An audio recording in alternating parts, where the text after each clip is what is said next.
All right. So anyway, just to sum it up on welfare systems, I believe that like anything, there's pros and cons to most, especially programs and systems. There's pros and cons and a lot of this stuff. And it can be misused, you know, like many other stuff. But overall, I believe that is necessary for, like the definition said, it's necessary for needy people. So what are your views and thoughts? Um, so I think it's necessary, but necessary to accomplish another goal. It's not necessary to um for needy people, I should say, because what's most pertinent and necessary for these needy people is to make them permanently unneedy by helping them build wealth. So as we that video just outlined and highlighted, there's been so many programs and policies that keep us from gaining and attaining generational wealth and closing the wealth gap in this country. And the welfare system is just another ploy to continue that agenda. Guys, I'm on the phone. Please stop yelling. Um, to continue that agenda. So what they basically are trying to do is, as opposed to having these overt programs that deny black people wealth, they have covert programs now that deny black people wealth. And welfare is the chief primary tool of the system to deny people from building generational wealth.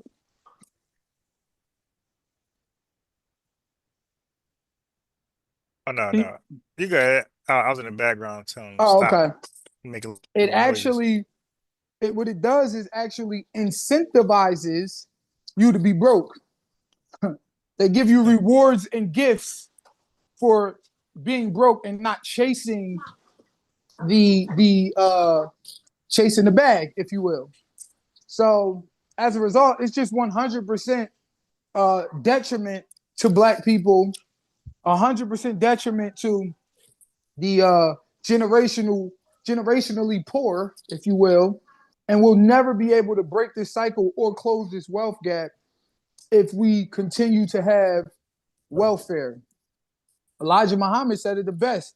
He said, "Say farewell to welfare," and it's true. It's um, it's not in our best interest at all. It was literally designed right around the same time. That they, as I say, they did a trick on us in the early '70s, late '60s, early '70s. They murdered off all of our leaders. They globalized, took all of the factories out of the hood. They had already cemented the wealth gap with the Unfair Housing Act, FDR's Housing Act. Um, they redlined us. They did all of these different things, and welfare was just another tactic that they used to keep us from getting the whole pie by them feeding us crumbs. As long as they feed us crumbs, then we'll keep. We will not go fight for the entire pie. This welfare thing is a real trip. I know women who are on welfare and are being given housing, cash assistance, food stamps, all of these different governmental,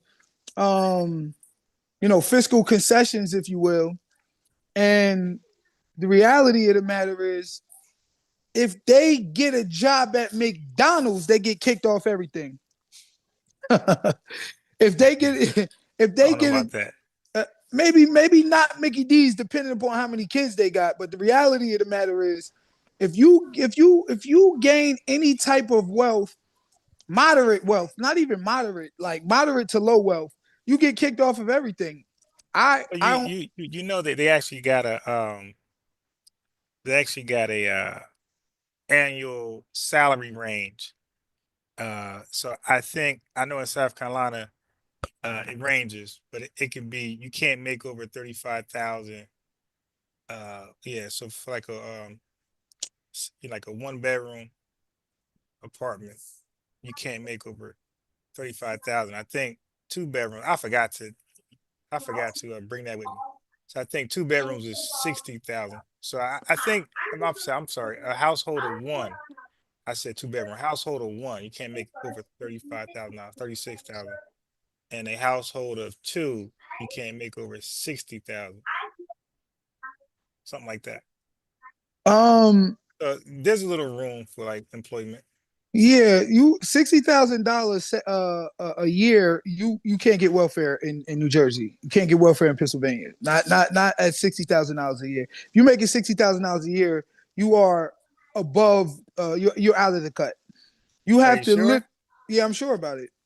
So I'm. so now when I I, say welfare, I'm talking about public housing because the whole point for welfare is to get some things you name, but also I think you also name housing.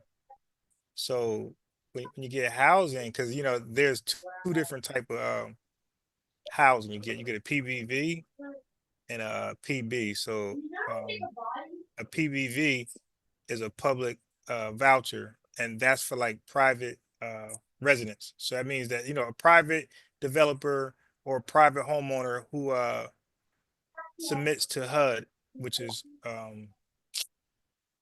housing urban development, right? So basically, they accept welfare vouchers, and then you have PB, which is project based, and that's like your typical projects. So it depends which one you're talking about. You talking about the projects, or you talking about somebody living in a private owned company that has a HUD program for low income people. um, I'm just talking. I was specifically talking about Section 8. That's what I was Yeah, well specific. yeah, because Section 8, again, it all depends on the developer or the owner because you can pick and choose whether you want to just deal with low income residents or welfare. Like it's up to that person, but Yeah. government The created low income. developments will be it'll be all that above. Right. But the low income housing, if I'm not mistaken, you pay based upon a range of what you're making.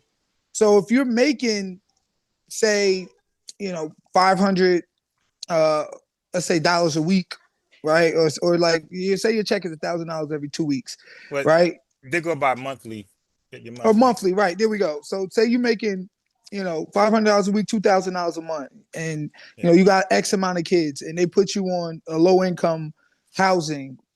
Um, then it you you you will pay based upon how much money you make. So even those people might still be paying five, six, 700. It's for low income.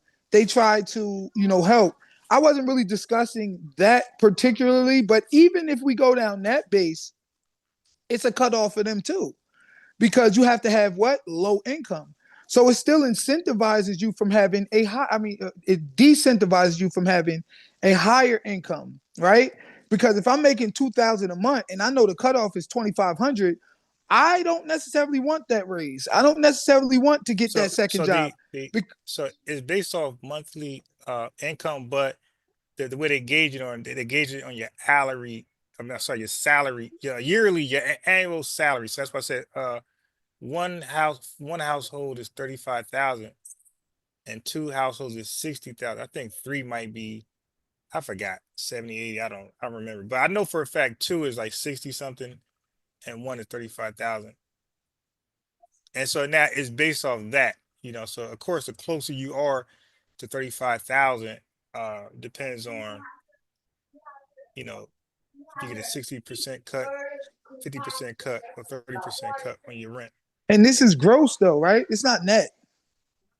It goes Yeah, off of I believe it's gross. gross, yeah. Yeah, it goes off of growth. So, you got, the government taking out money, Social Security and FICA and, all these different things. Then you got, unemployment, all that. Then you got, if you're in a union, they take out union dues even more. Okay. So they could potentially take 1/3 to one, I mean, yeah, a quarter to 1/3 of your check.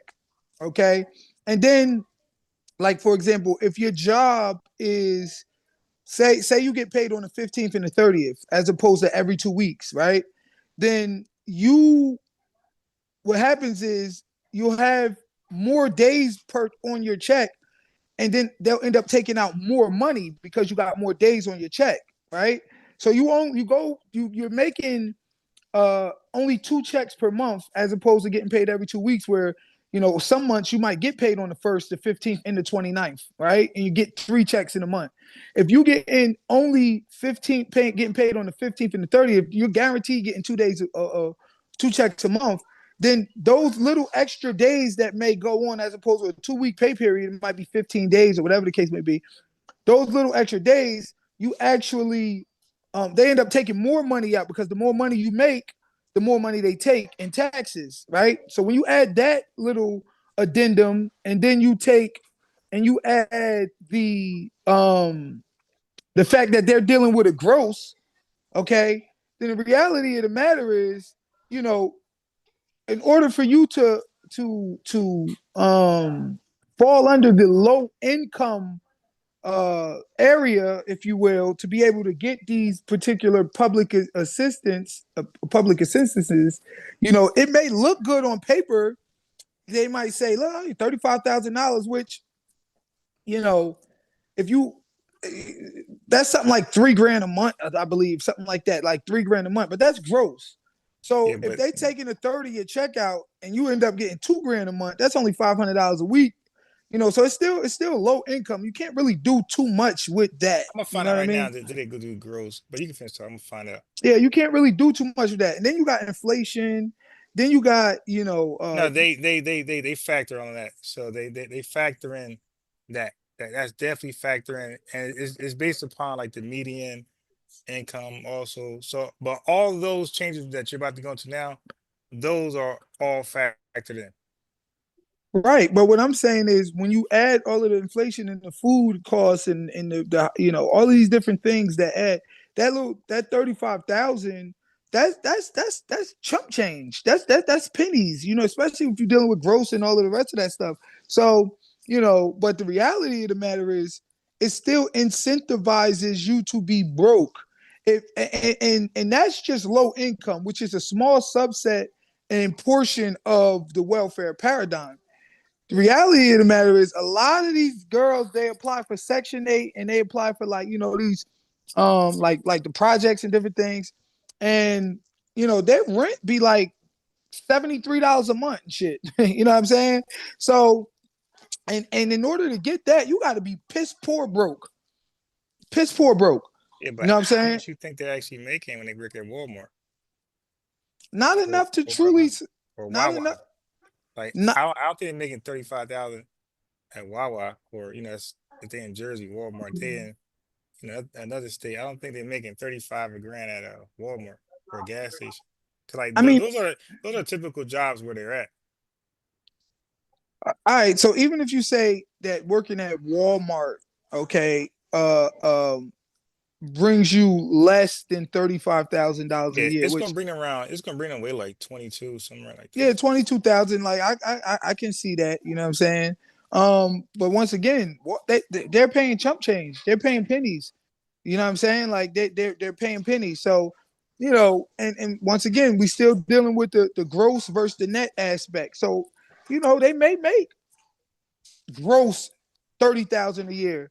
But when you net that thing down and you pay your union dues and you pay all of this other stuff, because I know ShopRite and like Giant and all of those supermarkets, they're in unions.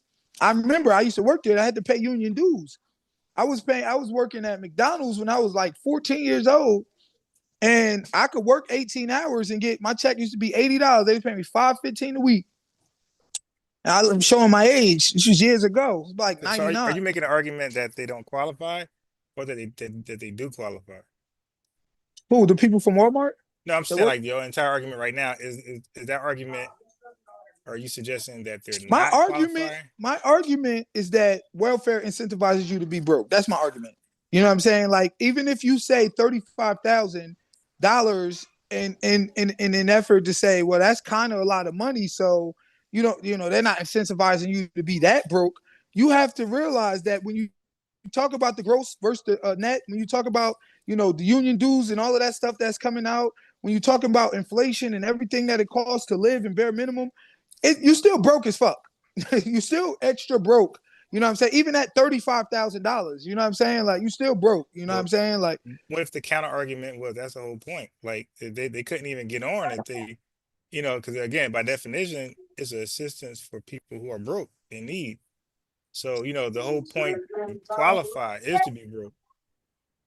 exactly, but it incentivizes you to stay broke because they give you rewards and fiscal concessions for staying broke. Look, Like you what? like welfare, Room and like board? like no, like food stamps, No, you section. get all of that as so you get all that before you even qualify for housing. All So right, so that's TANF, yeah. I mean, you got right, SNAP too. So you got two different programs for food stamps. You got SNAP, which so you can be on SNAP and get food stamps and don't even be on welfare. And you could and a matter of fact, a lot of people get food stamps and they're not even on welfare. But then you get because it's really hard to qualify for welfare, to be honest. That's why so a lot of folks have food stamps and you'll think they're on welfare and they're not. They be like, nah, you be like, what's SNAP? Like, that's welfare. Like actually it's not. It's not welfare at all. It's really not. So immigrants can and even illegal ones can qualify for SNAP, but immigrants, so this is clear up some confusion on maybe the chat. So immigrants cannot qualify for TANF welfare. That's something like they got to be in the country for, I think, like 8 years, something like that. But when they come over here, they cannot qualify for federal benefits. You know, uh, so yeah, so immigrant with food stamps probably but most they likely, don't they get state benefits though and city benefits? yeah, they get that. But I'm just saying like Yeah. federal programs like what we're talking about, they don't qualify for it at all. Like rare scenarios, rare.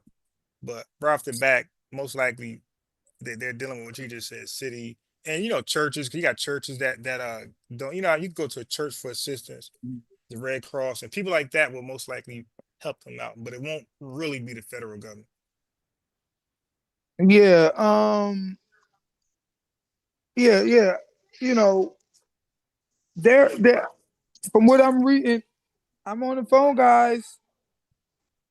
From what I'm reading here, it's right. I mean, you're semi right. But it does say immigrants may be eligible for federal welfare benefits, but eligibility depends on their immigration status and other factors.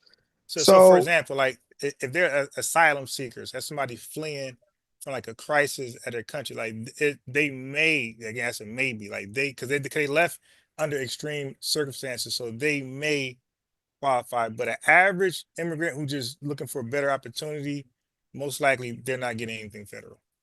so it says that that it's 5 years. There's a 5 year bar. They Okay, I call it said the 8 years, 5 year right? bar, Yeah. right? But there are many exceptions to the 5 year bar. So they still find a Like way to. what? No, like what? What are some exceptions? So we can see if it's like what's the Okay. probability and plausibility of this happening? Because a lot of us work with immigrants, and we know a lot, so we can see if these apply. Okay, Because hold on. I'm saying right now, typically, generally, federal government does not support Let me immigrants. see.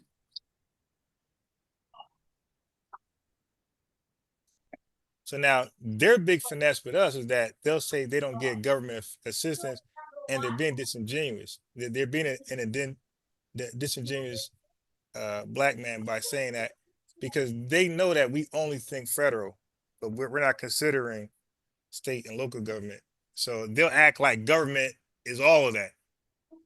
It's like, okay, be more honest, say federal government because you definitely get help from state and local. Right, they get that. They get help from state and local. All right. Hold on. Let me see. Oh shit. You may read mine? Yeah, go ahead. Okay. 'Cause I had it pulled up. So it says many federal programs have restrictions on benefits for non-citizens. Matter of fact, let me share my screen. Make it a little bigger. So I kind of like emailed some stuff to me I thought we would end up going over. that might, like evolve to. So you guys can read with me. Okay, it says federal assistance is limited for most immigrants. Many federal programs have restrictions on benefits for non-citizens, especially for undocumented immigrants. However, some legal immigrants, like refugees, asylees, as I said, and green card holders may qualify for. Okay, so it looked like federal assistance mainly don't support undocumented. So they said that they may qualify for SNAP food stamps available to some legal immigrants after a waiting period. That's that 5 year. I'm thinking maybe not. Refugees and asylees can get see there we go. Refugees and asylees, people who are escaping like a war crisis or they're being political in their country, speaking against the government, and as a result, they were targeted. So that's what they're talking about right here. Medicaid and CHIP. Some legal immigrants can and children of immigrants may qualify for health coverage. So it's there. It's not guaranteed. It's not like us. SSI limited certain illegal immigrants like elderly or disabled refugees. Again, back to refugees and TANF. So this is welfare, temporary assistance for needy families, cash assistance for some legal immigrants after waiting period. Yes, yeah, so I believe the waiting period in this case is going to be that 5 year thing. And then Yeah. you see it say state. So I was going to read the federal part, Go ahead. but that was it. I don't got to read the state and local because you and I already know that this can apply to them more readily than federal. Yeah, I didn't know SNAP was federal. Yeah, I learned something. So let me see. Um, for many benefit with a few exceptions. The qualified immigrant category includes. I'm trying to see if this is with regards to the 5 year ban, though. 1996 welfare law created two categories of immigrants for benefits eligibility purposes, qualified and not qualified. Contrary to what these names suggest, the law excluded many people in both groups from eligibility for many benefits. With a few exceptions, the qualified immigrant category includes lawful permanent residents or LPRs, refugees, people granted parole by the U.S. Department of Homeland Security, Cuban and Haitian entrants, certain abused immigrants, their children and or their parents, certain survivors of trafficking, individuals residing in the U.S. pursuant to a compact of free association. Um, I'm not sure if that's. Let me see.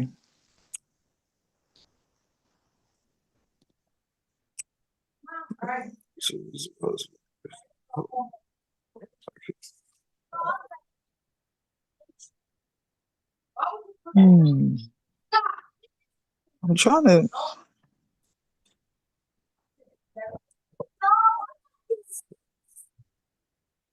What was that? Um. No, I'm trying.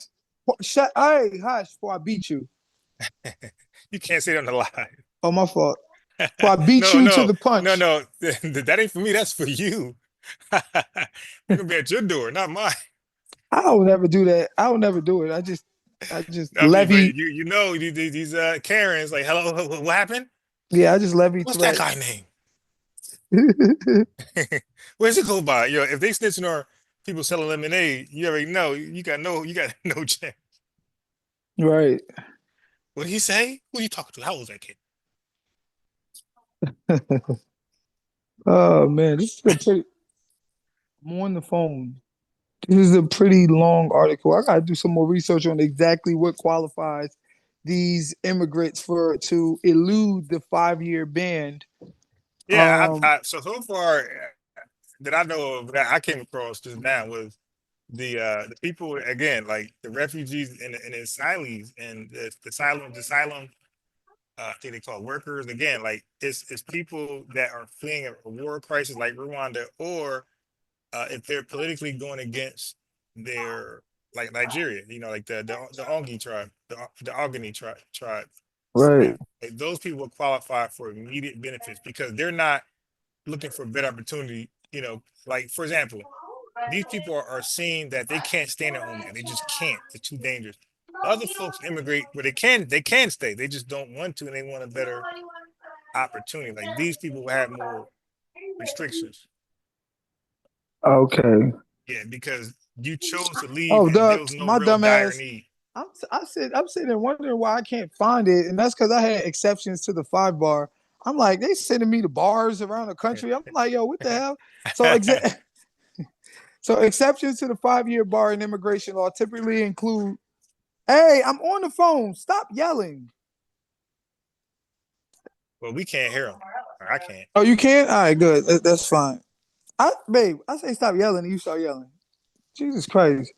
Um, all right. So exceptions to the 5 year bar in immigration law typically include individuals with refugee status, asylum seekers, victims of trafficking, certain categories of military veterans, Cuban and Haitian entrants. So if you Cuban and Haitian, you automatically get excluded. I mean, you can elude the Hmm. 5 year bar. No wonder North got all the goddamn Haitians, man. Uh-huh. Pregnant women, children under a certain age, and those granted temporary protected status. Essentially, people with humanitarian or special circumstances that qualify them for expedited access to certain benefits despite not meeting the standard 5 year waiting period. So that's basically all of them. Nah, All I got to do is say I'm fleeing some shit. nah, it's a little No, it's not more. all of them. No, I Yeah, nah, know. it's a little more. Like they do have a filtering system, where they. Okay, so all right. I mean, I highly doubt they're barring, like, they're not giving a child itself, the child themselves, food stamps in Section 8 in federal programs. So I'm sure that's referring to the parents of the child or having children under a certain age. So, you know, basically, if I come in here and I got young It's kids, probably gonna be toddlers though. I'm excluded. Um, Now when they say those granted temporary protected status, remember, Kamala Harris and the Democrats, they was pretty much giving everybody temporary protected status and sending them to what they call sanctuary cities and sanctuary states. That's protected status. So that right there alone, many of them are eluding the 5 year ban. You know what I mean? So with all of these different categories you have here, there's ways to, and everybody gonna find a way. You know what I'm saying? It's Yeah, like, they definitely get help from these immigration yeah, people. They helping them with the loopholes. but the loopholes, everybody find a loophole. In Pennsylvania, you can't smoke weed legally. You have to have a weed card, like it's for medical use only. But you can get a weed card for $50 from anybody. You can call this phone number up, tell them you got PTSD, and they'll send you a Yeah. weed card. Yeah, like you don't have to really go to a doctor, get diagnosed and all this stuff. You just call this number. You can apply for it online. They ask you like 3 questions. Tell them, look, I got PTSD. That's what everybody's saying is, I Hey, got PTSD. but guess what happens? That dude get caught smoking weed in one of those federal housing projects or developments. You know what's gonna happen?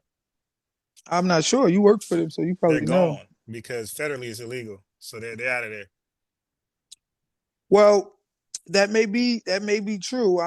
But I know that the reality of the matter is, No, if you no, that wasn't to combat you. That was because that people they're kind of ignorant. They'd be like, oh, it's legal, and they think they can just smoke in your shop because it's legal. They can smoke anywhere they want. It's like, no, there's right, still restrictions. What the hell is wrong with you, man? right, That's right, in your right, spaces is legal, or whatever, or decriminalized, but in other spaces, there's still restrictions for smoking. You can't still, this building say smoking outside. Smoking cigarettes is legal, but you still can't smoke in certain areas and buildings. So yeah. a lot of those folks they mess up because they'll be smoking in public housing, and they probably get a warning. I doubt they like come at them real hard first try. They'll So probably get this a warning. this also says that, well, as I said, they're going to find a loophole. So this is also says that qualified non-citizen children under age 21 and pregnant women through postpartum period are exempt from the 5 year bar. So you 20, 19, 18, Okay, like, so will you agree that these people that get this assistance is helping them, right? Um, Because why else would they get it? It can't be detrimental if they all getting it and they getting I help to get it. I don't believe any illegal should be coming through this country without having the proper paperwork and all and everything. I was saying And, like and these systems, and these assistances, like don't you think and it's my helping them? That's why they well my overall point in arguing against welfare is the detriment that it does to black people. That's my so overall so point. it does everybody else good but blacks. No, it don't do them good either. Because first of all, they don't deserve it. I'm down with Trump on that regard. Get them the hell out. We don't have no resources to be allocating to them, especially when you're sending them to sanctuary cities that are all black communities predominantly, and these communities are already starved for resources. So we're already starved for resources, and now we have to give our resources, federal, state, and local, federal, state, and local city resources to them. You know what I'm saying? So I'm Because not it's down with helping them, that. right? It's I'm helping not. them. Well, they better go back to get help from wherever they getting All right, help from. let me ask you this then. So I'm gonna give you like a likely scenario. 30-year-old woman, single mom, single parent. She got 4 kids, and she can't stay home. You gotta get out. Hey man, we can't.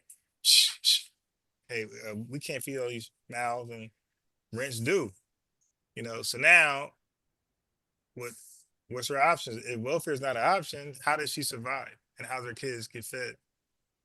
Well, And there's childcare, you can fear about childcare. That's, she can't work. She needs childcare. okay. So there's ways to help build wealth for people in this country without keeping them dependent on only receiving government assistance or getting crumbs. Okay, and the reality of the matter is, okay, first of all, we could raise the minimum wage. Okay.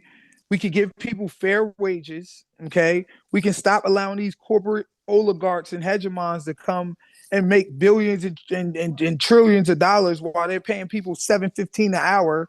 Okay. There's things that we can do that raise the wealth of these people, as a whole. And the reality of the matter is, thinking long term, if people knew that they didn't have these government programs, if you will, to lean back on, I believe they would be a little bit more reticent to go ahead and just have a bunch of babies, whatever the case may be. You know what So I so mean? you said if they knew. So that means that they got to be educated.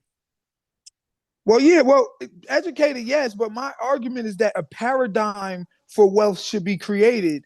And the welfare program, especially in the current state, is not a paradigm for building wealth. It's a paradigm It's not. for keeping people It's from a wealth. it's a foundation for people that's in need. So I was giving you like like a realistic approach because what you're saying is you're saying somewhere down the line, right? If all the dots and eggs are lined up, there should be adjustments, raise minimum wage, or take it out the way so people can understand. Hey, man, you have all these kids, you're on your own, or you're having a tough time. But those are things that got to be placed, right? That's a waiting game. That could be 2030, that could be 2029, but it still ain't helping her out today. Like she got 4 kids, and she's like, "Hey, man, I need help." And Focus, who's my governor, is telling me I gotta get out. I gotta get out of Jersey because they ain't gonna support me. My black brother from the Listen, diaspora. I want to, listen, listen, and I got these young black babies that need to go to school. listen. I need to work. Um, listen. If you uh, for example, say you in a relationship, whatever or whatever. Say you got 4 kids, right? Mhm. And you have the means, if you will, to support them, and then something happens, you lose your job, whatever the case may be. Okay, helping somebody out of a tough spot is one thing. I'm not against that. Okay, I'm not against that. Helping somebody out of a tough spot. Um, but my issue is with the sustainability of keeping people in Okay. these tough spots, if you will. So I'm not against helping people out of a tough spot. I am, but what I think we should be more doing what will be more successful is providing these people with the tools and resources, to build themselves to a position where they can, not only take care of their four children, but eventually get into a position where they can build wealth for themselves. Yeah, Okay. but don't they gotta be a willing participant of that? If they're not, look, man, you got to get up and work in this world, man. Like that's it. All right, Like at so the end. okay, so now you're voted in, right? You campaign all, say from October to now for a mayor. You're mayor, right? You're mayor now, and your office starting in March 1st, right? Mhm. Okay, this year. So that's next month. That's it. What, a week and a half, maybe just a week. So you got real. So now what you're saying now, this is a cycle. Don't you think it's a big problem with single families, single homes in black communities? You think that's a real problem? Like that's likely, right? So most likely if she's pregnant, the odds are she's most likely going to have a single parent home, right? You, you said if she's pregnant, she's most likely going to have a single Yeah, parent like home. if you take 10 women, 10 black women, and all 10 are pregnant, how many you think will be raising a single family? Well, see, it depends on what you mean by single family because the reality of the One matter is, woman, no man at all. Like ain't no man. The man, hell man, I seen birth certificate, and I seen birth certificates.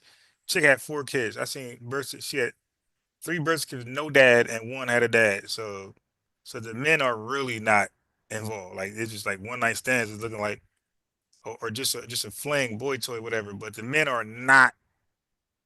They got a list of. We got an application part where it says list of absentee dad.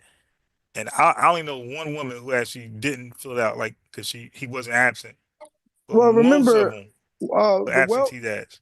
the welfare program incentivizes father absence as Wait, well. wait, wait. So, but I was just giving you, wait, I explain. What are you talking about? I explain it, that. it, it incentivizes father absence How? because, well, simple. You get a lot of the child support and the welfare and the Section 8 and all of that stuff if the man is not in the house. No, I'm telling you, a no, no, lot. no. Yes, brother. No, Like you, let me help you brother, out. So, brother. look, I got you. So you're talking about the early 60s. So early 60s, that was called the No Man, that's called the No Man in Home Act, right? That was struck down way before it's 1968. So that happened like for a couple, like 3, 4 years, and that was struck down. So like there is no like you could trust me. I'm looking at people they have a boyfriend and girlfriend and they're in the house together with kids and they have welfare. So, but the man it's called the Man in the House Act, something like that. Yeah, that was early 60s and it was struck down like 3, 4 years like after its existence. Way before 68, it was struck down. Um, So the only thing that can deter a man at home is just that income um standard, right? So if he's there, and he's making more together making more than 60 grand. That's what's going to be the only thing to make him step out the house. And do you know a lot of men were voluntarily stepping out the house during the 60s because they were not working, right? And I think this is going into the Man in the House Act. So a lot of the guys stepped out the house because they were not working, and welfare wasn't going to give their their wives um, assistance. So they voluntarily just left the household, so their kids and wife could have some food and benefits, in the house. But that was during the Man in the House Act. But nowadays, and after that, you can live there. You just gotta admit you there. You're there. You won't be discriminated against, and well, you shouldn't be. And y'all both just gotta make less than that 60 grand. Yeah. exactly. So But if you look you, at black wealth, like we're not really making that. I don't know if it's 60 grand. You got to show me Yeah, that. You got to yeah, show me that. yeah. Oh, yeah. Now I know for a fact. I could do that tomorrow. I have the paper. I have all of the one household, two, all the, you know, I got it. Trust me. I know I know because I look at this every day because I do, that's the work I do. I just say that. So I know how much they got to make because it's my job to make sure they don't go over that because they do, then they out of the program. So So the I have to check for that. yeah, so the reality of the matter is baked into the paradigm of the welfare system. Father absence is unfortunately incentivized. You can abandon your man and marry the government, for lack of a better term. Okay, you can rely on the government But what if they for never? Because what I'm saying provisions is, and well, what I'm saying is they never had a man. Like they were just having sex. yeah, well, sexual responsibility needs to be enforced too. If I'm the governor, if you So you will, gonna as you make a said, woman be with a man who she not interested in? She just having a good time with? no, I'm not saying that. What I'm saying is, first of all, if you uh um restrict or let's just say, for example, with the abortion situation, right? If a woman know that there was an abortion ban, let's just say, right? And a woman know that if she has sex irresponsibly, okay, and she doesn't have sexual responsibility, that she will end up having to have this child, okay, she would be more responsible sexually, like with I herself. disagree because South Carolina's abortion In ban, the same way, they got like six hold on, kids at like 30 let me years say old. that. In the same way, if a woman knew she would be a little bit let's say I don't want to say forced, but she well yeah, Uh-huh. Uh-huh. forced Here we go. no look forced to have to deal with the consequences of her actions, okay, and find a way to feed these poor kids and not be able to lean on the government, if you will, it would place reliance on leaning on herself and leaning on her husband or who she chooses to have this child with in order to be able to feed her family. And what it would actually do is promote sexual responsibility. If I know no matter how many kids I got, I could just either get an abortion or if I had a kids, I could lean on the government. It actually promotes sexual irresponsibility and it keeps families from being together because women know at the end of the day, I don't need this nigga. I can still lean on it. If I got more kids, I got a higher chance of getting Section 8 welfare, cash assistance, child support, all of this different stuff. It allows them to kind of lean on the government as opposed to having sexual responsibility and building a family, a nuclear family with a husband that she chooses to open her legs with. It will revert women back to being more sexually responsible and making sexually responsible decisions based upon the fact that they would have to face the consequences of their actions financially, have to face the consequence as of their actions with regards to having a child as opposed to being able to kill I'm sorry, to be able to abort the child, okay, then in an ideal world, what it would do is promote more sexual responsibility. You know what I'm saying? So when I say father absence is incentivized, it really is because women are quote unquote being rewarded for not having a father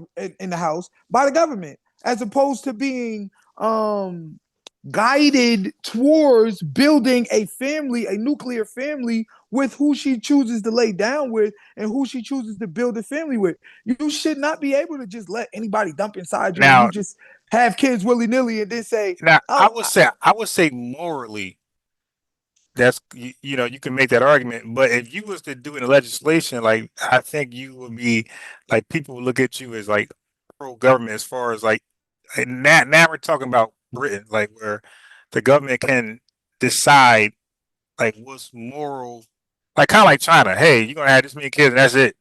So when you start talking like that, I think that's gonna be a problem for this country when government could tell you regulate your sexual affairs and things like that. it's I, not about regulating your sexual affairs. It's about creating a paradigm in which you pay for yeah, the but con. Yeah, in but which, hold even on, then, like, it's but about wait, let me creating just a. go in because you All went in right, for a little bit for go me to ahead, go cut ahead. in. You're right. I'm sorry. Yeah, so I was I'm just going saying, on like, mute. I'm going on mute. because some will make the argument because in this country that there's been a tug of where government's role and power, like ever since the country was created. Uh, yeah, well, I would say ever since the country got its independence in 1776, there's been a tug of war with government, like what government should be able to do and what it can't. And that argument, tug of war, been going on till to this day. And that would be more of a conservative. Actually, I mean, that'd be more of a liberal argument, what you just said, because the liberals, they're like pro government having that type of autonomy to make those decisions or impact your decisions. That's that some would look at that just morally wrong. Like what you just explained or described, the public would look at that as morally irresponsible, but they won't look at that as like that's kind of flirting with you making it illegal. Like it's kind of because if the government can incentivize, because again, remember you said incentives incentives from the government was bad when it came to welfare. But if they're discouraging you to be free and you have sex, you can bring a child in life, that's on you, and another one that's on you, and you just got to figure it out. But if the government is discouraging you, like that's like another way to like to do the reverse. But you got it. Yes. So it's the reality of the matter is you do not have to um you do not have to make people's sexual or regulate, if you will, people's sexual decisions. What you do have to do is create a paradigm in which they face the consequences of their sexual decisions. If you have a bunch of babies, you got to figure out how to pay for them. Like that's the fact. Okay, if you have a bunch, and if we do not give you the avenue of you know uh, uh, paying or rewarding you, if you will, for having these children and not having them responsibly, not having them with a husband where you can build a family and build wealth with that husband and raise your kids in a right, correct way. Then the reality is what we're doing is we're actually incentivizing the not I don't want to say in well yeah, incentivizing promiscuity, yes, but we're also incentivizing you to make irresponsible bad sexual decisions. If I can have sex with anybody willy nilly, and if I get pregnant, so what? If I want to kill I'm sorry, I can't say that. If I want to abort the baby, I can do that. That's Okay. still a bad word though. You say All that. right. If I want to You can say terminate. terminate the pregnancy, there we go. Then you know I can do that. Or if I want to have 8 kids, I can lean on the government to pay, me all these different welfare programs and incentives, Section 8 and welfare and cash assistance and child support and food stamps and all of the rest of this stuff. And what it's doing is actually incentivizing promiscuity and incentivizing people to make reckless sexual decisions. So if you create the paradigm to which you are going to have to face the consequences of your actions, and you don't push this hypersexualized crap in the music and all this stuff, but you just create the paradigm where you have to face the consequences of your actions. What it'll do is it will force people to make better sexual decisions, to be more sexually responsible, which would then in turn lead to a more moral society. It would lead to a society where we understand values of chastity, and the values of fidelity, and the values of virginity, and the values of not being promiscuous. We That would be an inevitable outcome in a system designed to make you have to feel and face the consequences for But your sexual decisions. there was well that's actually what happened, and that's what TANF was created to do. So and so there was pushback. So if even in the video, matter of fact, let me play a part of the video Ow. because what you're saying, shit, Republicans and libertarians agree with, but black folks felt like so because black people got a voice now, and black folks felt like that was wrong because black folks said, "Why are you gonna do this now while we're collecting it?" Like where was these restrictions where like why we gotta go to work, and do all these things when white folks are collecting stuff, they could sit home and do their nails and toes, but when it comes to us now, because welfare wasn't, black folks couldn't get welfare. It wasn't, it was called different things, but it was still welfare. It was like government assistance. It was called ADC, to aid for development and children, something like that. Anyway, that was exclusive for like white folks mainly. So Tanner, but these white women were not working, they just having kids. Everything you're saying, they was doing just that. So then the criticism for them was like, hey man, this program is incentivizing women just to have kids and don't work. Okay. Black folks couldn't really get black women really couldn't get welfare. So even when few did, it's like far in between. But when it came to like the 1980s, I don't know which president. I'll tell you in a second. But they created the TANF thing. I think it was Reagan. I think Reagan. He did the TANF thing. He said, "All right, well, you ain't gonna just sit home all day. You gotta get a job, right? You gotta get off your butt and work, and seek employment." When that happened, the black community was up in roar, like, "Why not? Hell no!" And they felt like that was wrong. So I'm gonna you can go ahead, but I'm gonna show you part in the video where they said that. They said just that. Well, I don't know what part of the black community that was, and I'm not going to deny that people didn't feel that way. Um, we all didn't feel that way, and they always give a voice to the people who furthers their agenda. So um, this wasn't, I'm sure, a public outcry from the millions of black peoples in the country, as opposed to a few politicians, lobbyists, or quote unquote activists that said, "No, this is wrong." And you know, a lot of our points of views are given to us. Our heroes are given to us. Our values are given to us by these liberals and these Democrats and these quote unquote, um, you know, propped up black leaders. And if they use the machine to tell us this is wrong, a lot of us like are asleep. So we have zombies basically regurgitating liberal talking points as if that is the overall feeling of black people.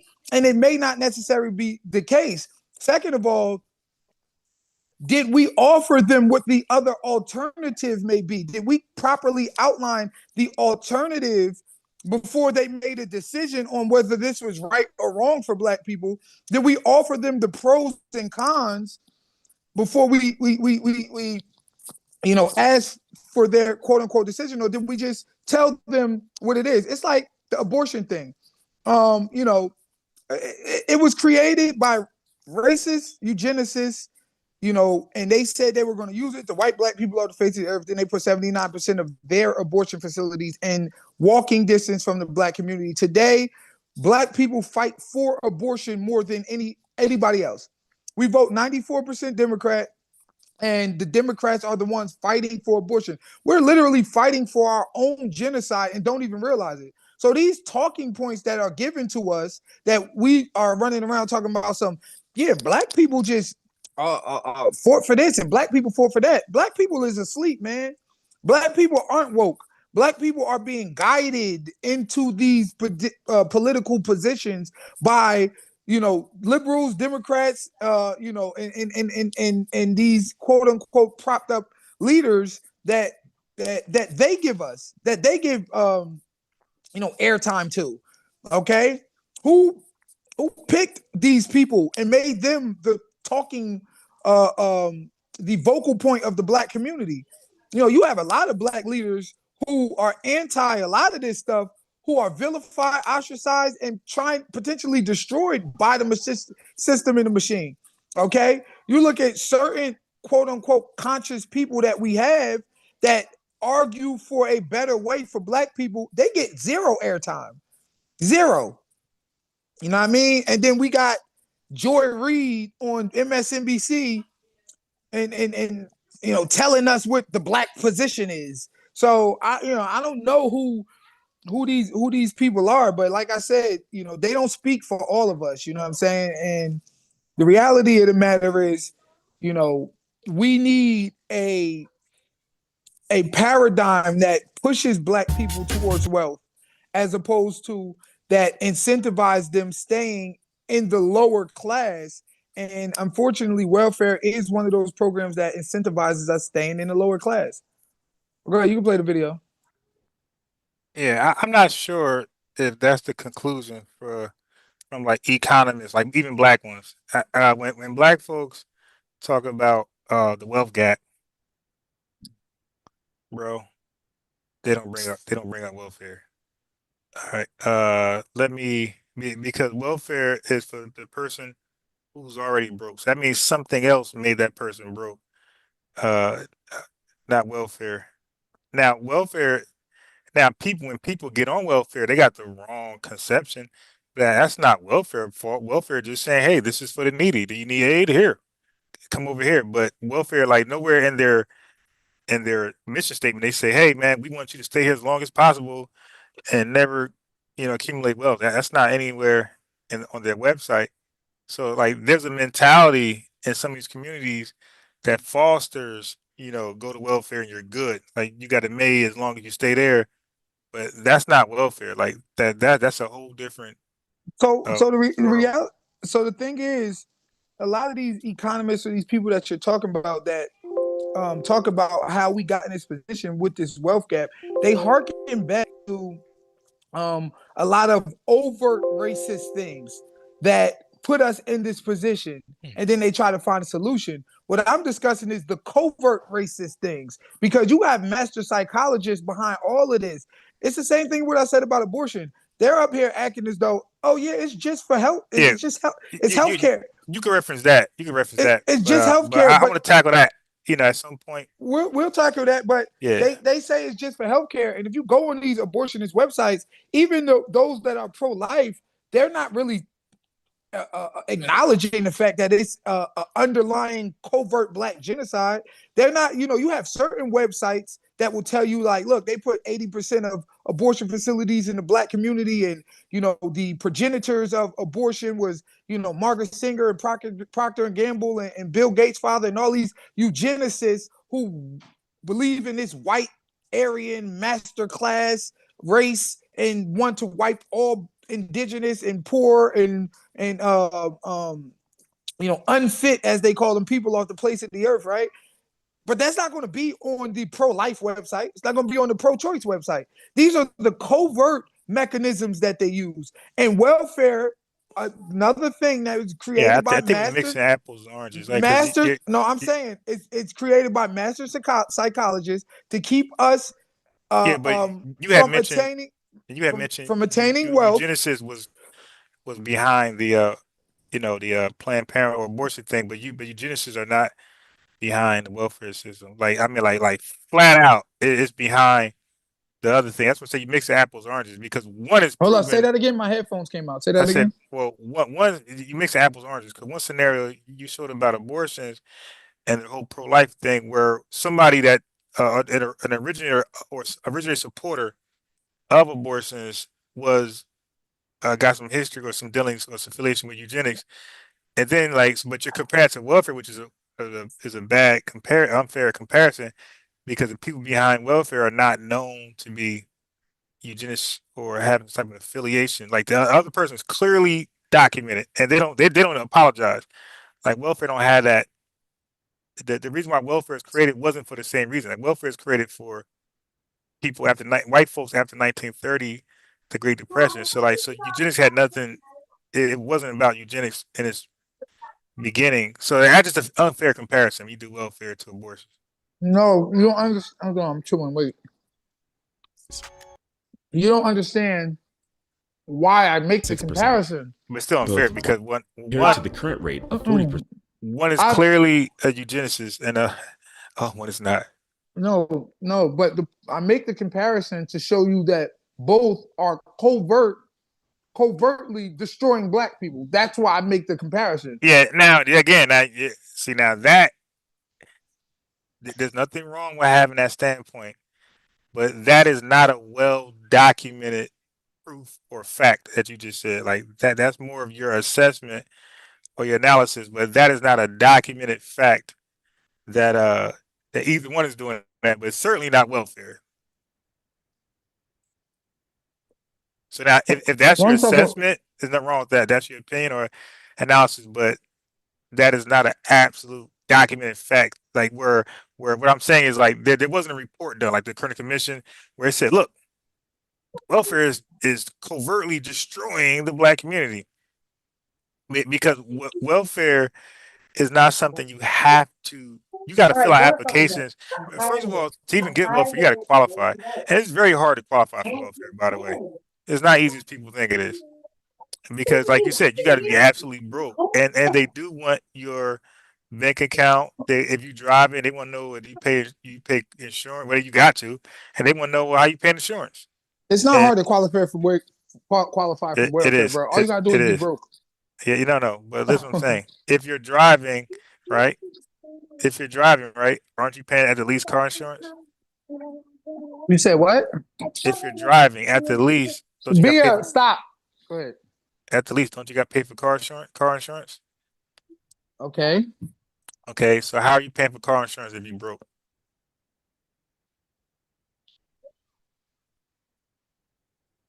So By getting that means you're by working, right? get right. Okay, By getting money so if you're working, then you're probably just and mismanaging finding the your best money. quote. But you're probably just best quote. You're probably just at Mhm. that point if you're working.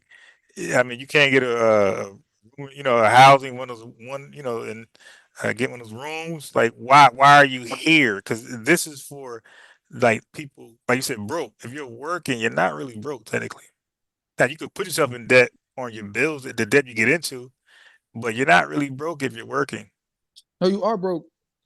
And the reason that Yeah, you are but you made broke, yourself broke though, the reason because that you are you're broke actually is getting paid week because by week by week, or listen, the reason bi-weekly. why you are broke is because of the paradigm that America is set up on. It's capitalist. It keeps a lot of people at the bottom while a few people at the top.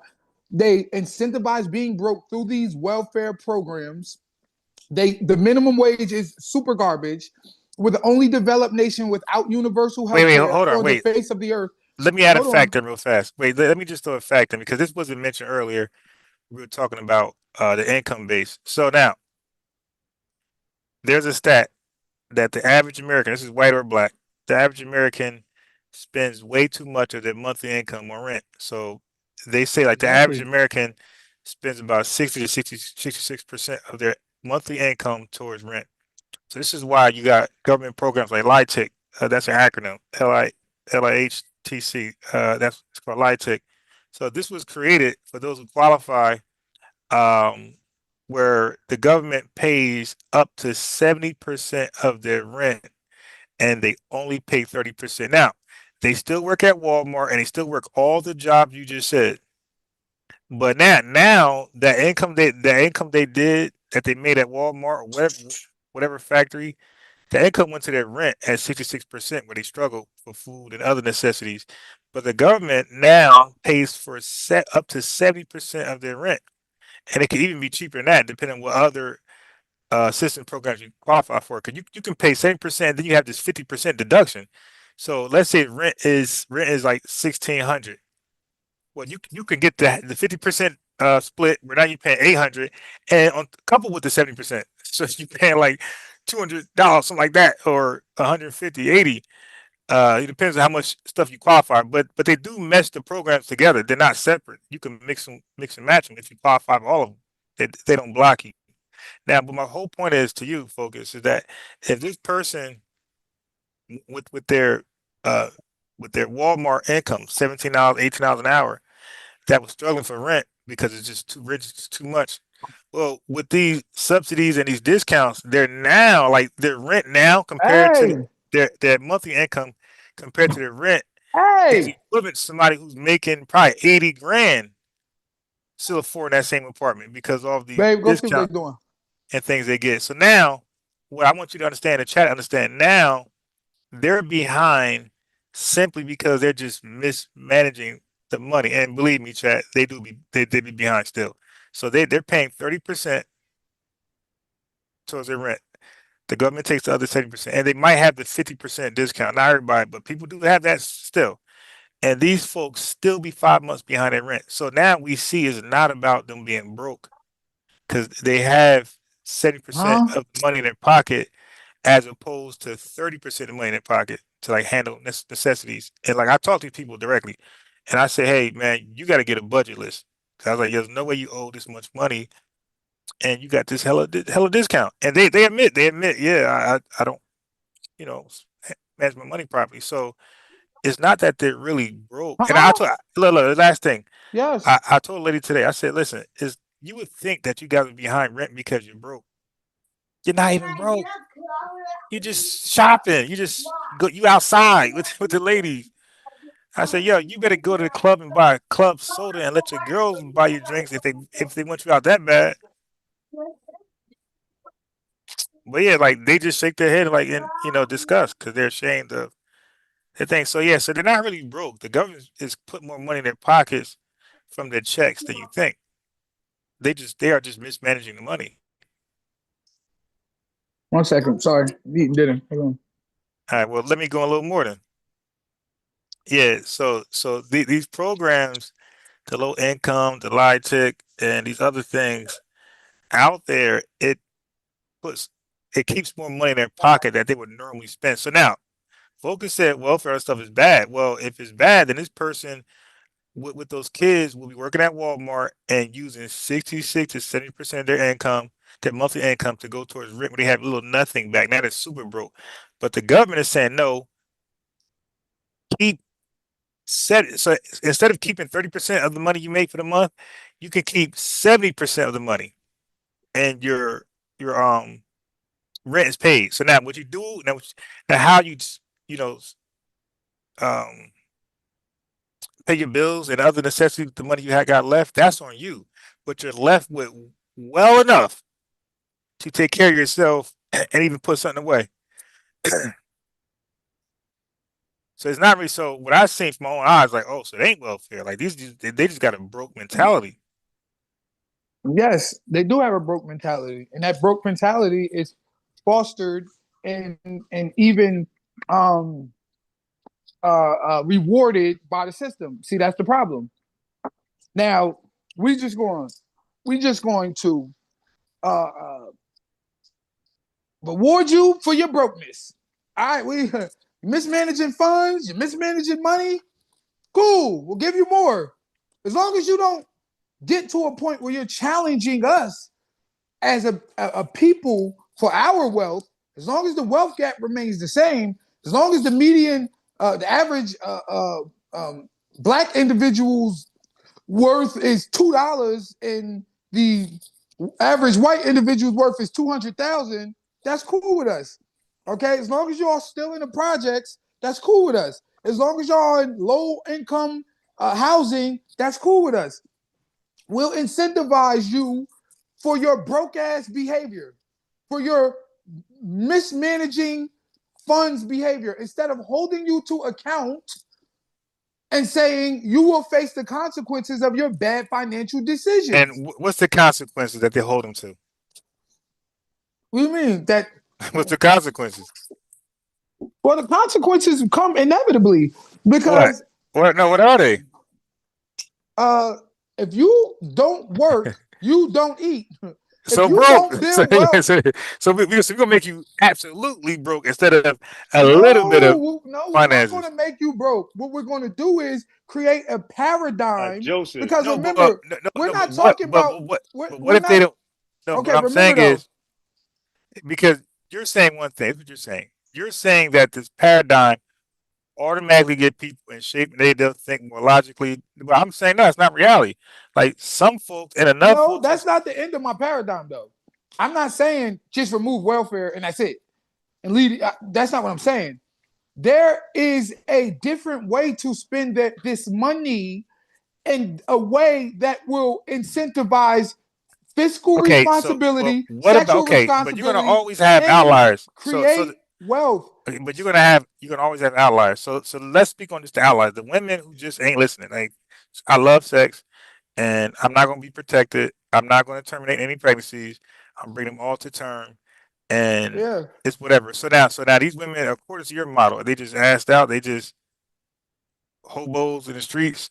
No, So not at what all. type of help would they get? Because again, they said screw mayor So what we're talking about focus. is paradigms here. I'm saying let's replace the welfare paradigm But I'm with speaking a to the wealth. I I'm got it. But I'm saying what if we did that? I'm saying what if your reality came true and that's in place, but you still gonna have people who gonna feel like I want to do that. I want to do what I want to do, and I understand something, some consequences gonna come with it. But as a result, I did look. You got people on drugs, like they know drugs kills, and they still smoke crack. So it's like, so it's folks, women, men and women, because you need a partner. The man still be like, listen, man, I know child support is okay, but a you saying they know drugs kill and they still gonna wait, smoke, just focus back bruh. on my real now, my real point. That was an analogy.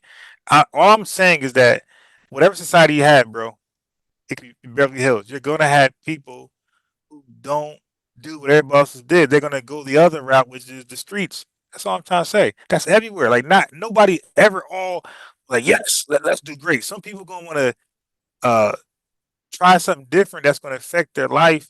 Maybe do a crime, right? Robbery, some goofy stuff.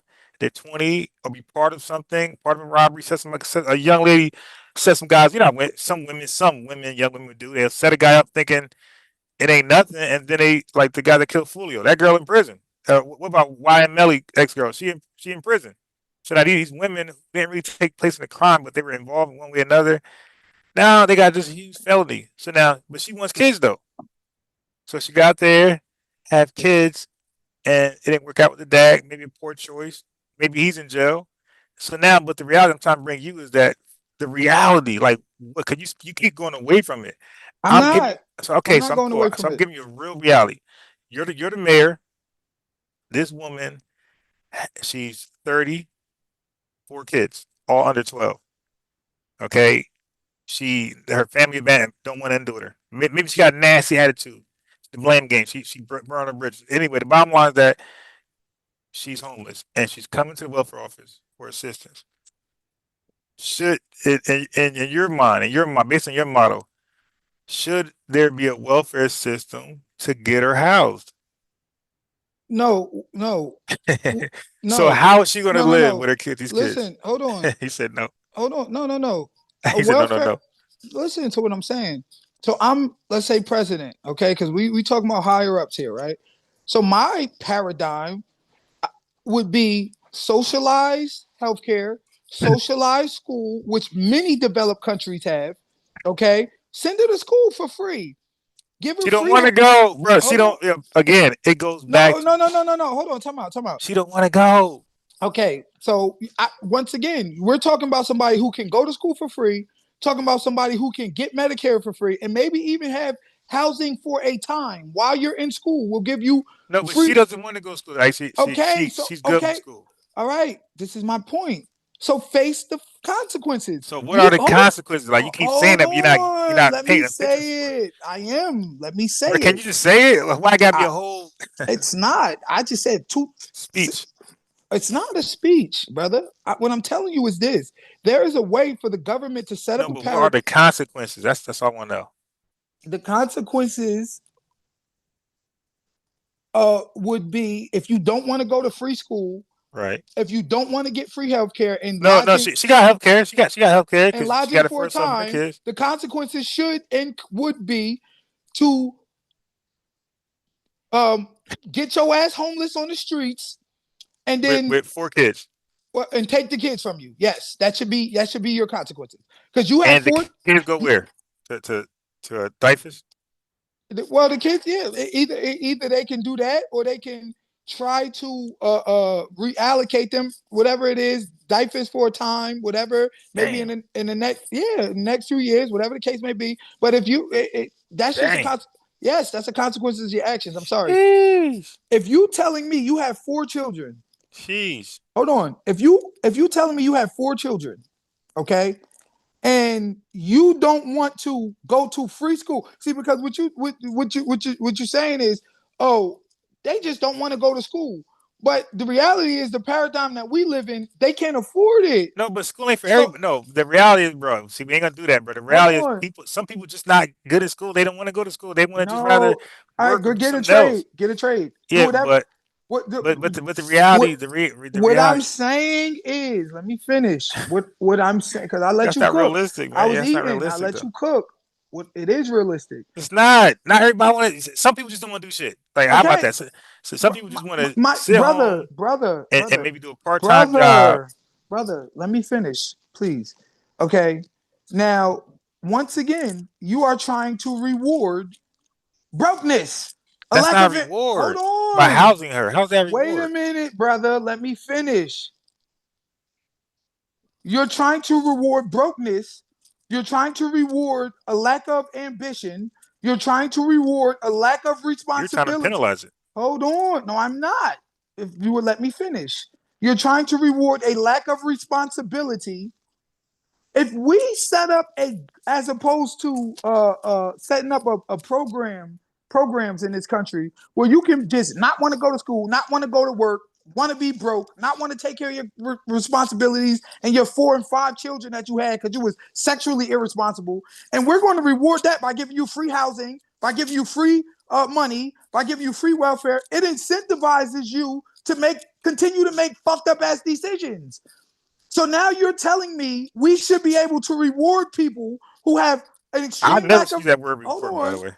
an extreme lack of I'm just responsibility. correcting because I never said that word reward. Hold on, I'm saying it, and the For thing me, is, no, I'm what. This is what it is, brother. Hold on. You want to reward people who have a lack of responsibility, a lack of ambition, a lack of financial wherewithal. Okay, a lack of sexual responsibility, and we're going to do everything we can to reward that miss yeah, rep. but how do you like when you say responsibility? No, hold on, let me finish my point though. When Yeah, I'm but we got to engage though in these thoughts because we you're can unpacking a whole engage, bunch. but Yeah, but I'm going to forget. You're saying 10 different things, and no, then no, like, no, I'm saying the same thing. What no, I'm no, saying, no, you're making 10 different points though because you're saying this and then that, and then I'm not going to ever be able to because so many I can't even. Then you're gonna. it's Yeah, all the same. can you just name one point and we just address that? And It's how about that? all the same No, no, point. okay, got It's it. So all now one it's all point the same was point. so, so I forgot that fast because you're saying so many. So one It's point not. was, I'm not saying so many. I'm telling you that if a woman has 4 children, oh, she has a. responsibilities. Hold on. There If we a go. woman has 4 children, 5 children by 5 different dudes, and no father in the house, she has a Yeah. lack of sexual responsibility. That shouldn't be rewarded. If Okay. Now she you keep if saying rewarded, but that's your opinion. if Like she the is welfare system able, don't see hold itself. Well, on. hold on. If let me just finish real quick. If Yeah, she, but at some point we got a dialogue. We I'm both about can't to, be but let keep me doing just long finish spills, my man. We quick. gotta.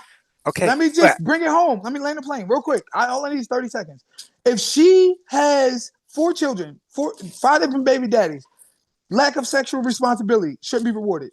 If we're telling you we created a paradigm where, in light of you having these 4 children, such and so and so, we will send you to school for free to build your wealth, to put you in a higher tax bracket. I don't want to go to school. Okay. And then we tell you, okay, well, we will give you housing for a time while you're in school. Okay. We'll give you free medical insurance. The leading cause of bankruptcy is medical bills. Okay, so we're going to actually put you in a position, socialize healthcare, socialize school, which many developed countries around the world all have. right, that was 3 minutes, not 30 seconds. All right, And so I'm now I'm let's just go saying back to you can't keep. responsibilities.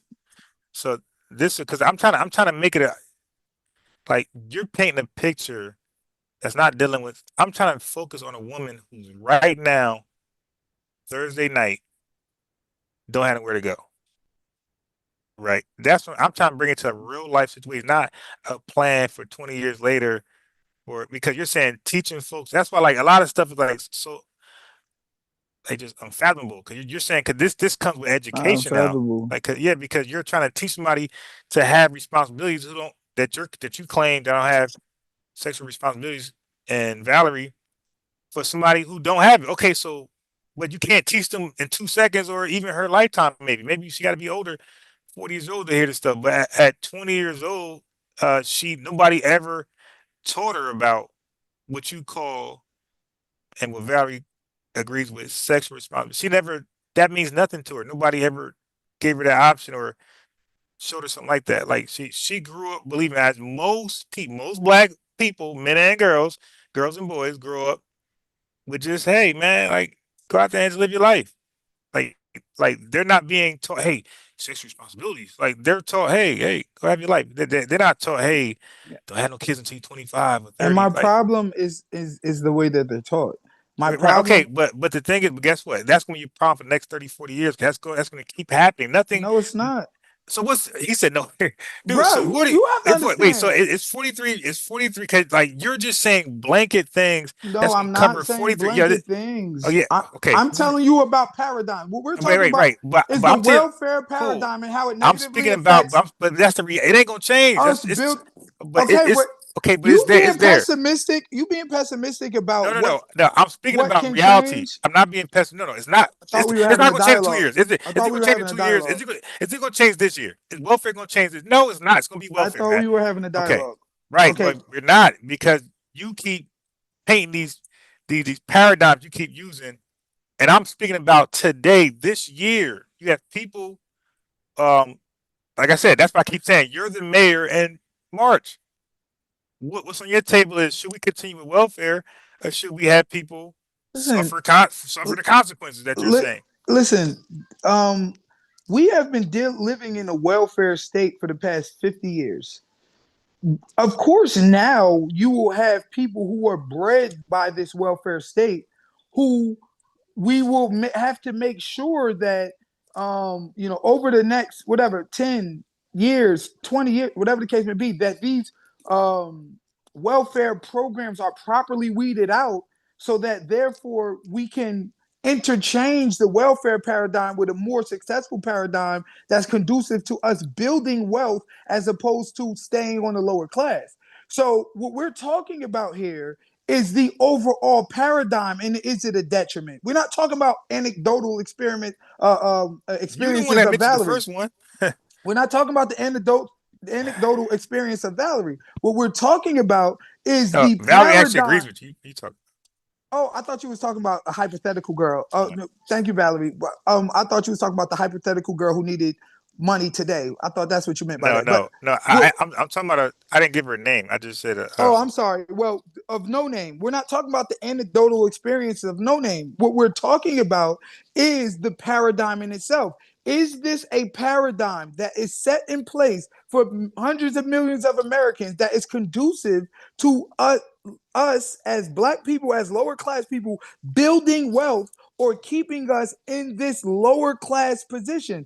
And the fact is, it's conducive to keeping us in this lower class position. Now, if you want to talk about a governmental program and paradigm that can be interchanged with the welfare system that can gain wealth for us not as a whole, that's not what I'm doing. I'm then not. Yeah, that's but where I what I'm saying is that there is better ways to like incentivize okay now wealth when you say building, better ways, fiscal responsibility, sexual responsibility, so now when ambition, you say and better taking care of ways, your there exes. needs to be like a proven concept there now because you just can't say better ways There is on a proven concept. projection. Go We ahead. are the only country on the planet without socialized healthcare. You have countries like London and Great Britain and Israel and all these different countries who have free college. Okay, it's free college. France and different places, they got socialized college. They will pay for your college as well as pay for your medical expenses. It's college is like high school. You don't pay for high school. You don't pay for All college. right, so You go to these programs and they're built into the taxes that you pay. And it's the same way with healthcare. We're the only developed nation without universal healthcare. all right, It's built into your taxes. So there's paradigms that are set in place as opposed to a welfare paradigm that incentivizes a lack of responsibility, fiscal Yeah, but responsibility, I'm sexual talking about responsibility, ambition, and everything else, and actually reward you for being a broke ass, okay, wait, five hold on. So kids, I okay, don't so want to hold on, go to school ass person. All right, so I want to bring so that's why I heard you first started speaking, right? And I said, okay, I see what he's doing. He's like painting this picture that some it's like we need change type thing. I said, okay, so that's I'm gonna bring him to a real life situation like today because I was interested and intrigued by your answer. I want to see if I would be intrigued. I was interested by your answer. I said, let me bring him down to a real life situation. We got a woman with 4 kids. Okay, you're not a mayor. You're just focused on the phone like me, and but you're hearing her story. Say, hey, I got these kids, not working. You know, they're under 12. I need childcare to work, and you overheard a conversation. Her aunt said, well, go down to the building, Section 8 building, the welfare building. Go ahead and apply for the federal building. Go ahead and apply for welfare, and she's guiding her on how to like what to say, what to bring, so you can give her some assistance with housing and food. So you're overhearing that conversation. Would you oppose that advice, or would you have and have some other advice for yourself for her from you? Or would you agree with that advice? So if I'm the mayor No, no, and no. Your focus is okay, overhearing a conversation. and she says, I need help, I need this, that, and the third. Okay, as I said 5 minutes ago, because we've been in this welfare paradigm for 50 years, there is people who were created as a result of this welfare paradigm, situations that were created as a result, children that were created as a result, in which we would have to honor and respect the way things have been going, but only for a time. We have to say, listen, How much time? until we put the new paradigm in place. That's what I'm saying. You have to break down the So, belief. but You it have could to be. break down the belief and the paradigm in order for you to interchange it with a more effective paradigm. All That's right, what I'm.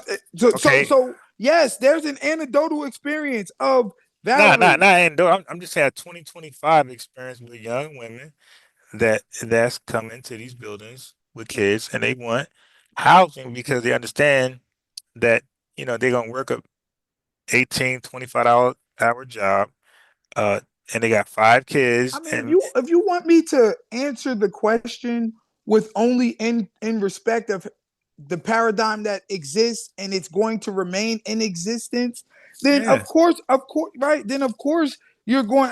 I'm not going to sit here and say, you know, we're 50 years into this. This woman is a product of the welfare system. Yeah, just take her off of welfare and make her go pay Well, for that's how her own some shit. confused. When you kept Yeah, saying consequences, we're like, no, what's the but consequences? yeah, but once again, we have to harken back to the overall, position and the overall view, my view, and its pertinence to this conversation. So when I say welfare is a detriment, I'm talking about the paradigm, what it did to us, what it's continuing doing to us. Okay, and I'm saying that needs to be interchanged. I'm not saying this girl right here who already has been molded by this paradigm, and we're going to take her or this girl only off welfare while the paradigm still exists and everybody else still has it. That's not. No. That wasn't that. No, you took that somewhere, bro. I don't understand what you're When saying. Then I got it, because you need to get out of that paradigm logic and just hear what I'm saying. Because we heard you say that paradigm over and over you, and over. So now I'm bringing you to like because real that's what we're life. talking about. Now we're talking about welfare assistance. Yeah, but you're trying to make it No, into no, a. I'm not trying. No, because You're trying to speak about it in the micro. I'm speaking yeah, about it in because the you need macro. right. 'Cause we heard the macros. I was interested to get your micro take. We heard your macro take. We all did. You You heard said it my a few micro times. take too. No, I just I'm said trying to pin you. Well, I was trying to. I had to pull teeth. I'm trying to pin you to your you're trying to your subvert my micro. main argument No, like no, using we're not. Yeah, just anecdotal relax, relax. experiences. So stop. So he go to the agenda. Stop, bro. We having good. Stop doing that, bro. Can I just have pure? Why I gotta be a diabolical savage? I'm trying. No, I don't Relax. care. I want to get your opinion on a real life situation that you kept dodging back to this paradigm. I was like, yeah, I was really interested. How would you feel if you overheard a conversation between a niece and an aunt about her struggling with these five kids? She was living at home with her mom, and whatever, they bump heads. And her mom got her roles, and she got her. Matter of fact, they just outgrown each other. How about just that? Nobody's at fault. They just outgrown each other. The mom tired of seeing her coming in. Just mom just want to have her own space. Like, you were here long enough. So my advice to her, if I overheard that conversation, would be this: I understand, sweetheart, that you need help, and I understand that you are on welfare, and I understand why you've Seeking been welfare. She's not seeking welfare. She's not there yet. seeking welfare, and I understand why you're in this position. You go ahead and get what you need to get now to get your kids off the street, to get some food in their mouth, but do not stay on welfare, because what welfare does is it's going to keep you broke. So if you expect to be working at Walmart 20 years from now and still on welfare, you will not be able to provide your children with the best life that you can provide them. So if you go on welfare, go on it for a small time. But what you need to be focused on is applying for loans, for grants, for scholarships, and doing what you need to do to get back into school to bring yourself into a higher tax bracket and to be able to provide the proper life for your child. Now, I understand you have five kids by five different baby daddies, and I understand that there's going to be hardships in you finding a good man potentially because you have so many kids. But it does not mean that they do not exist. You also have men who may have made mistakes in their past that won't mind the fact that you have five kids, that will love your kids like they're his own. And you So know, he he gonna be number six.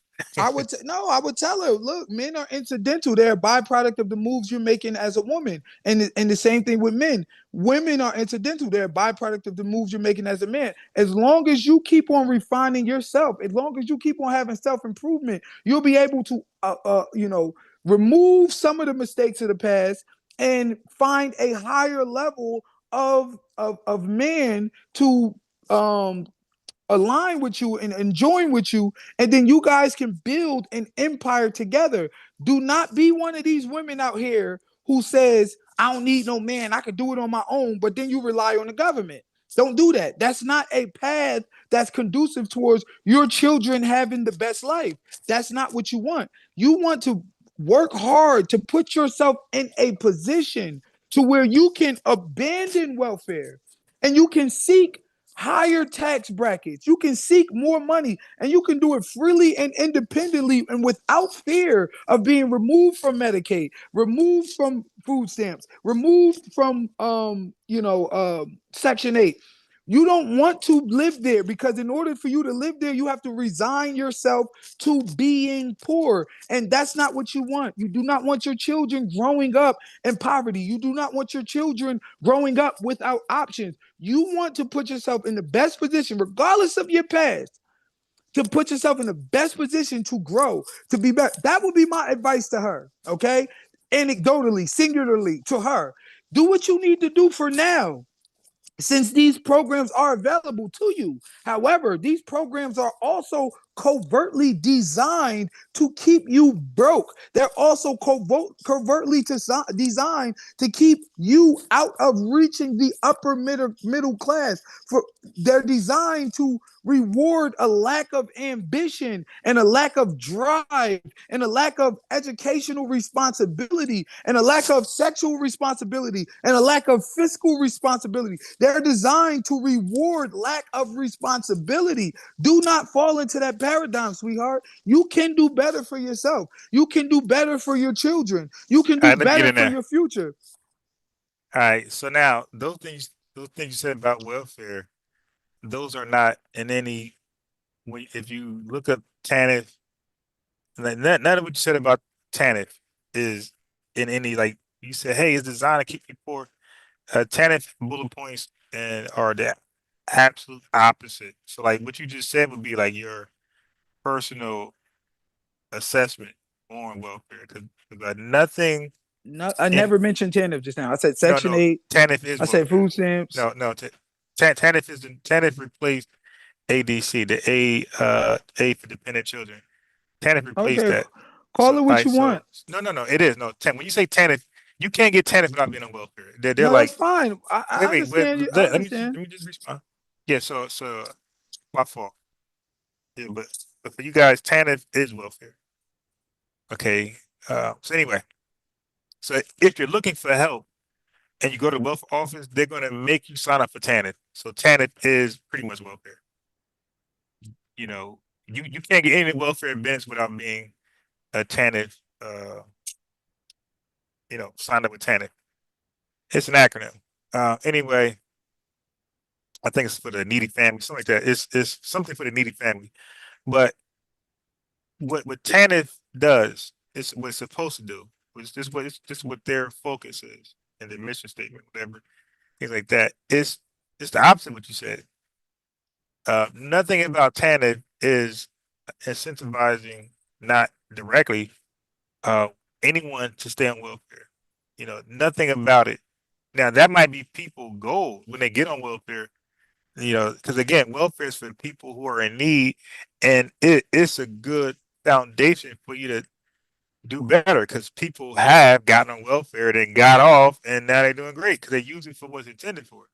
But some people they abuse the system. They get on welfare, and because they're already poor in spirit, poor minded, and they get on welfare, and family, aunties, and everybody else act like this is the move. This is the motion. Hey, look, you get pregnant, I got you.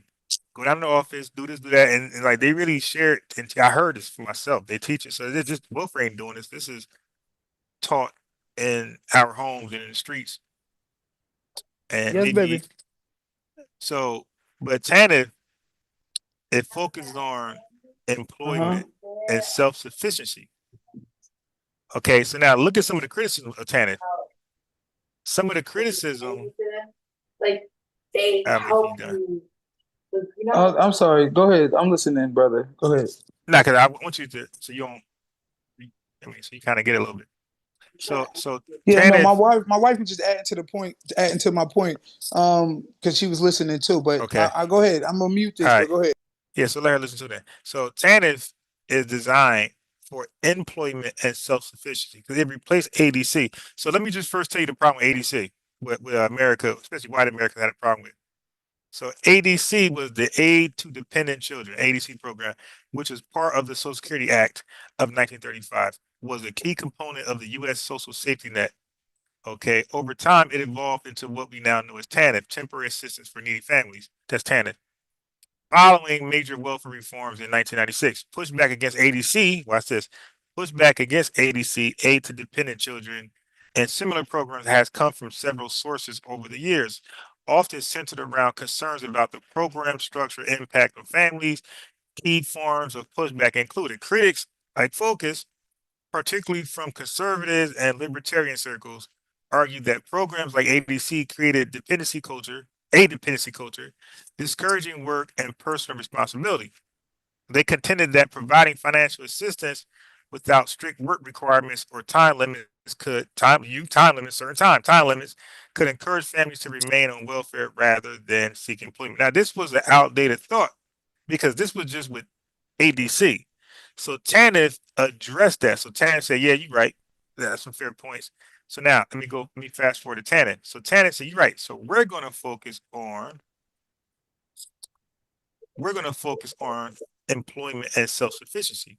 Okay. So now critics, because they get critics, argue that the work requirements and time limits can sometimes be harsh, particularly for those facing barriers like limited education, health issues, or lack of affordable childcare. That's what I kept saying.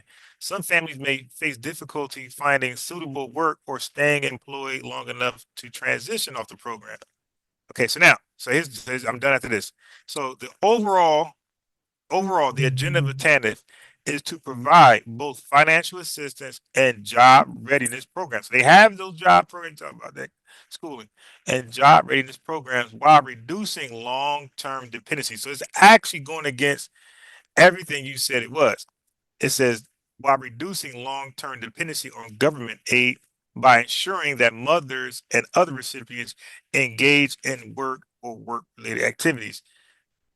That's TANF. So TANF ain't what you said it was. That was your personal or criticism on It TANF. wasn't my personal criticism, brother, But because what you missed that I said was that this is okay, but you got to prove that covertly. now. You got to Hold prove that. on, covertly. The proof is in the pudding. Look at how many Oh people boy. stay on welfare for years. Could they got a So lazy? Can they just be lazy? exactly, this is my point. It is But they were designed to, lazy before welfare, though. brother. Let me finish now. You said you was gonna let me cook. See, when you miss the word covertly, of course it's not going to be on their website. That's why I mentioned. Shit. That's why I mentioned the thing about abortion. They're not going to put on their website. Yeah, Nah, just we want to use this as a means to enact white black people off the face of the earth. Even though that's what just the welfare. That you're mixing and matching progenitors again. I said. mean, Hold the on, Holocaust didn't have that either. wait. I mean, on Even their though website, but even we though just that's what the progenitor said yeah, but and we made just their want mission. welfare because welfare is totally different than Okay, uh you said you was gonna let me speak. yeah, So but so I'm just pointing out that flaw in I argument. don't need Like you to point he's out it's comparing. not a I flaw. need to for the chat. Like he's comparing. I will bring all my points home like I always do if you let That's me just a speak. bad. That's a really It's bad not analogy, bro. though. It's not. What I'm telling you is, even though the progenitors of the abortion paradigm said, and I quote, "We want to wipe black people off the face of the earth," Is that abortions? using this abortion paradigm, and Did now welfare ever make that decree? hold on, let me finish. And now So by the way, that's not covert. By the way, because you was talking about covert oh, it things. is That's not covert. covert. Hold on. Remember, it is covert when you have Margaret Sanger in her letter to the priest saying, "We don't want them to know that we're trying to wipe them No, out." but it's not covert to us because we know about the letter. But what does Hold welfare on, time got? out. Wait. Hold on. If Let you me, make a comparison, then welfare has to have something like that as well. bruh. Hold on. That's an If unfair hold comparison. on, brother. If this person says we don't want them to know we're trying to wipe them out, okay, and then now they are promoting this abortion paradigm as if that's not the So isn't it main true? focal point. Hold on, it becomes covert. Wait, You know, if right. So when you okay, agree, so if we wait, have, so when you agree that the letter is the oh when you agree that the god, letter is proof is covert. yes, Okay, what proves welfare is covert? the pudding, brother. Oh my God, the pudding. Hold I don't up, eat pudding, man. wait. Hold on, let me finish. All right, you got What? Okay, fine. Damn, I So am ethically belly, man. bruh. So the progenitors of the wealth gap in this country, okay, proves that America has, and the fact that the wealth gap is widening proves that America has a vested interest in keeping this wealth gap alive, keeping them on top and you at the bottom. So when we use that and we juxtapose it to the various programs that are designed to affect black people as a whole, and we just happen to see that this particular welfare paradigm is doing everything that it can to keep the wealth gap alive, then guess what? Just as the progenitors of abortion in their inception wanted to achieve a goal, and the progenitors of the American black white wealth gap wanted to achieve a goal, then we see them quote unquote saying their position is flipped via welfare, via abortion is healthcare, but yet we see the exact same outcomes that the progenitors wanted. That's when it switched from overt to covert, brother. So you covertly now, hold up. So I'm just covertly, giggling. right? So covertly now we see them having a paradigm that is widening the health gap by keeping people on the bottom and rewarding a lack of ambition, a lack of fiscal responsibility, a lack of sexual responsibility, all of the stuff I named before. We see them actually giving you rewards and money and cash and housing when you don't do right, when you don't grind, when you don't have drive, when you don't have ambition, when you don't go to school, when you don't. We're seeing them reward that with small little trinkets, which is fine as long as you, because remember, let's not also forget that through these various housing acts and through these paradigms which kept us from attaining grocery stores and redlining us from getting these business loans to open up our own supermarkets and stores and all of this type of stuff. All of this money, this food stamps, this cash, all that's going back to white folks. So it's widening the wealth gap. They're giving you crumbs while the people who own these houses, who own these buildings, are getting the majority of the rent. Just because you paying $30 a month, $50 a month, $70 a month, guess what? The rent is still $1,500, brother. And that rest of that $1,230 is going back to some white man. While you are paying a little bit of money in rent, it's going back to and we're giving you food stamps that you can also go spend with the white man. You can go spend at their stores, okay, at these stores that are not owned by you. So everything we give you, you giving back to us times 20, okay? And yet, although we're still amassing and get the powers that be, the enemy, the bourgeoisie, whatever you want to call them, the corporations, I don't care what you call them, okay? Bilderbergers. What they're doing is the brunt of the money is going to them while you get crumbs and trinkets and get incentivized for a lack of responsibility, and the wealth gap continues to widen. This is why the entire welfare paradigm is a detriment to us as a people. It's a detriment to Black growth, to Black financial growth, to building wealth. It is an extreme detriment, and the paradigm itself needs to be replaced. Sure, Susie anecdotal, I can tell her, look, do what you need to do right now, but eventually you're working to get off the welfare. Bad for immigrants too? I ain't really talk about immigrants, but we're talking about the system of welfare, like okay, it's so bad, it should be bad for everybody. But the immigrants wasn't redline. The immigrants didn't deal with the bro, Freedmen Bank. I'm just talking the about immigrants the system. didn't have Black Wall Street burned brother, down. I'm talking about the immigrants welfare. Didn't have their land taken through eminent domain. The okay, immigrants so didn't deal with that. let me ask you this way. This racial, hold on, Wait, this racial bro, wealth you don't like gap, to be questioned like during your and I'm gonna let you rent. go. This racial wealth gap is not they're not included in this. So when I'm talking about is how it negatively affects us and keeps our wealth gap. So let me ask a black and white question, because you never got questions from me ever. All right, because I truly try to understand your position, and when you talk, it just raises more questions than answers.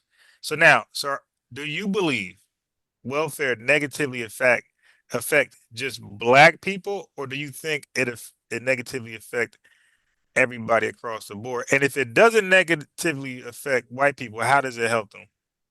Well, in certain circumstances, it negatively affects everybody. Okay.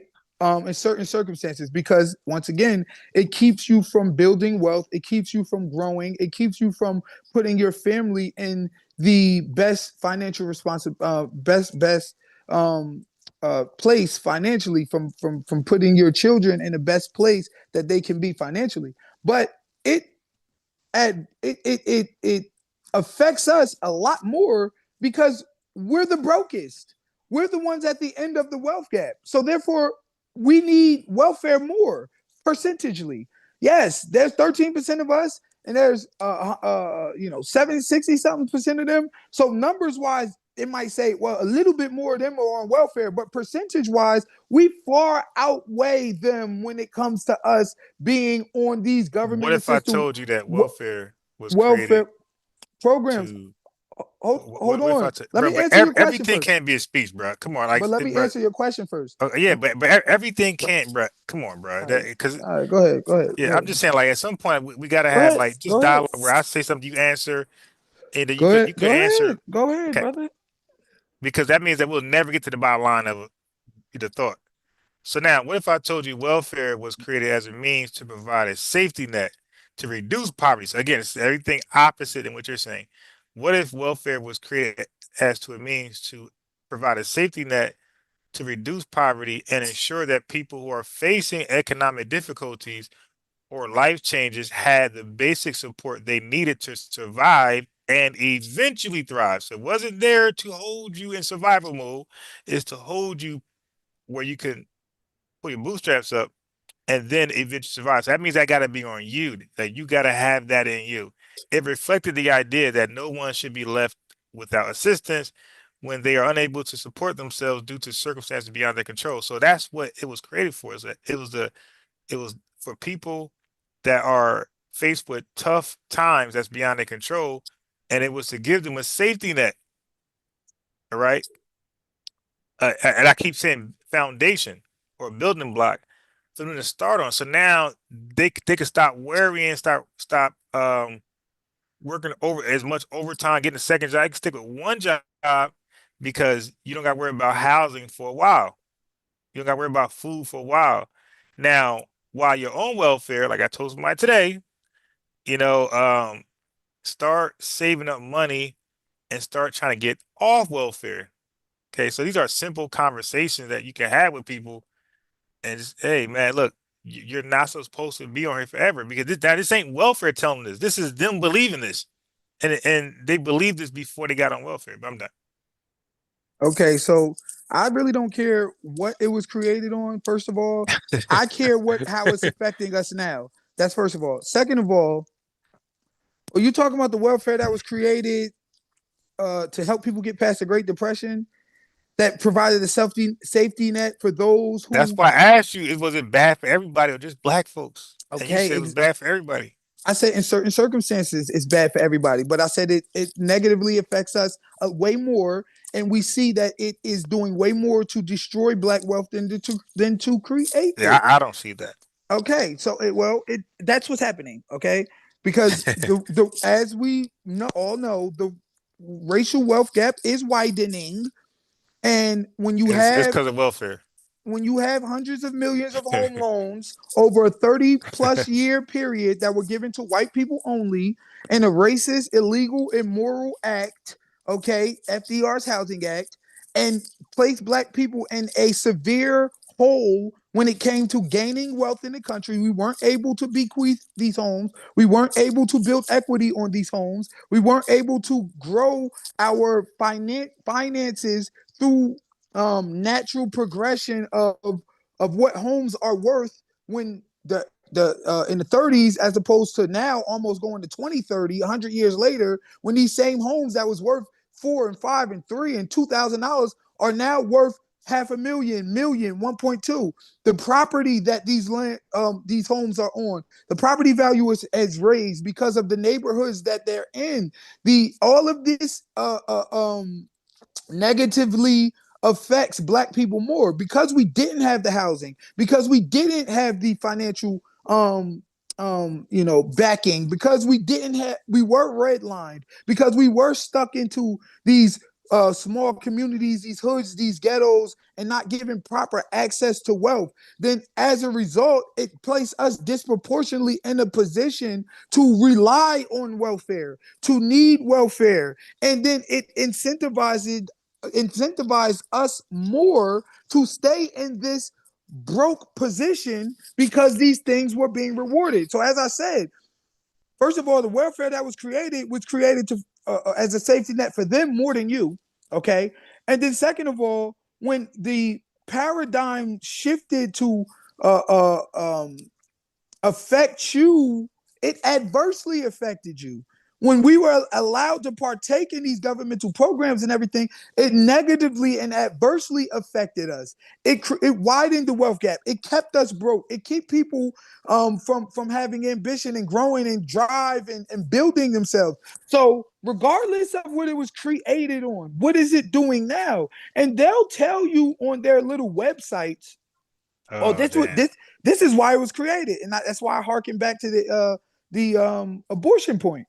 They Oh on shit. on the website they're going to tell you, yeah, abortion was created because We want to be able to give women freedom Yeah, that's over a their false equivalence. body and autonomy over their body. But we all know that the true reason it was created was to effectively wipe black people off the face of the earth and Shit. wipe the unfit off the face of the earth. This is what the progenitors of what of abortion said that they would do, and then they did it.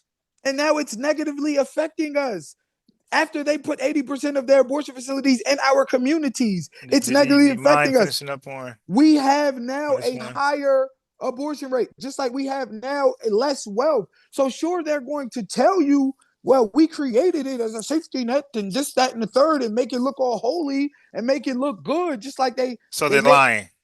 yeah, just like they lied when they invaded Oh Iraq. my God! Now it's the Awesome. invasion of Iraq. Okay. So look. So here. Weapons of mass All right. So destruction. so here's the No, problem with land that. grab.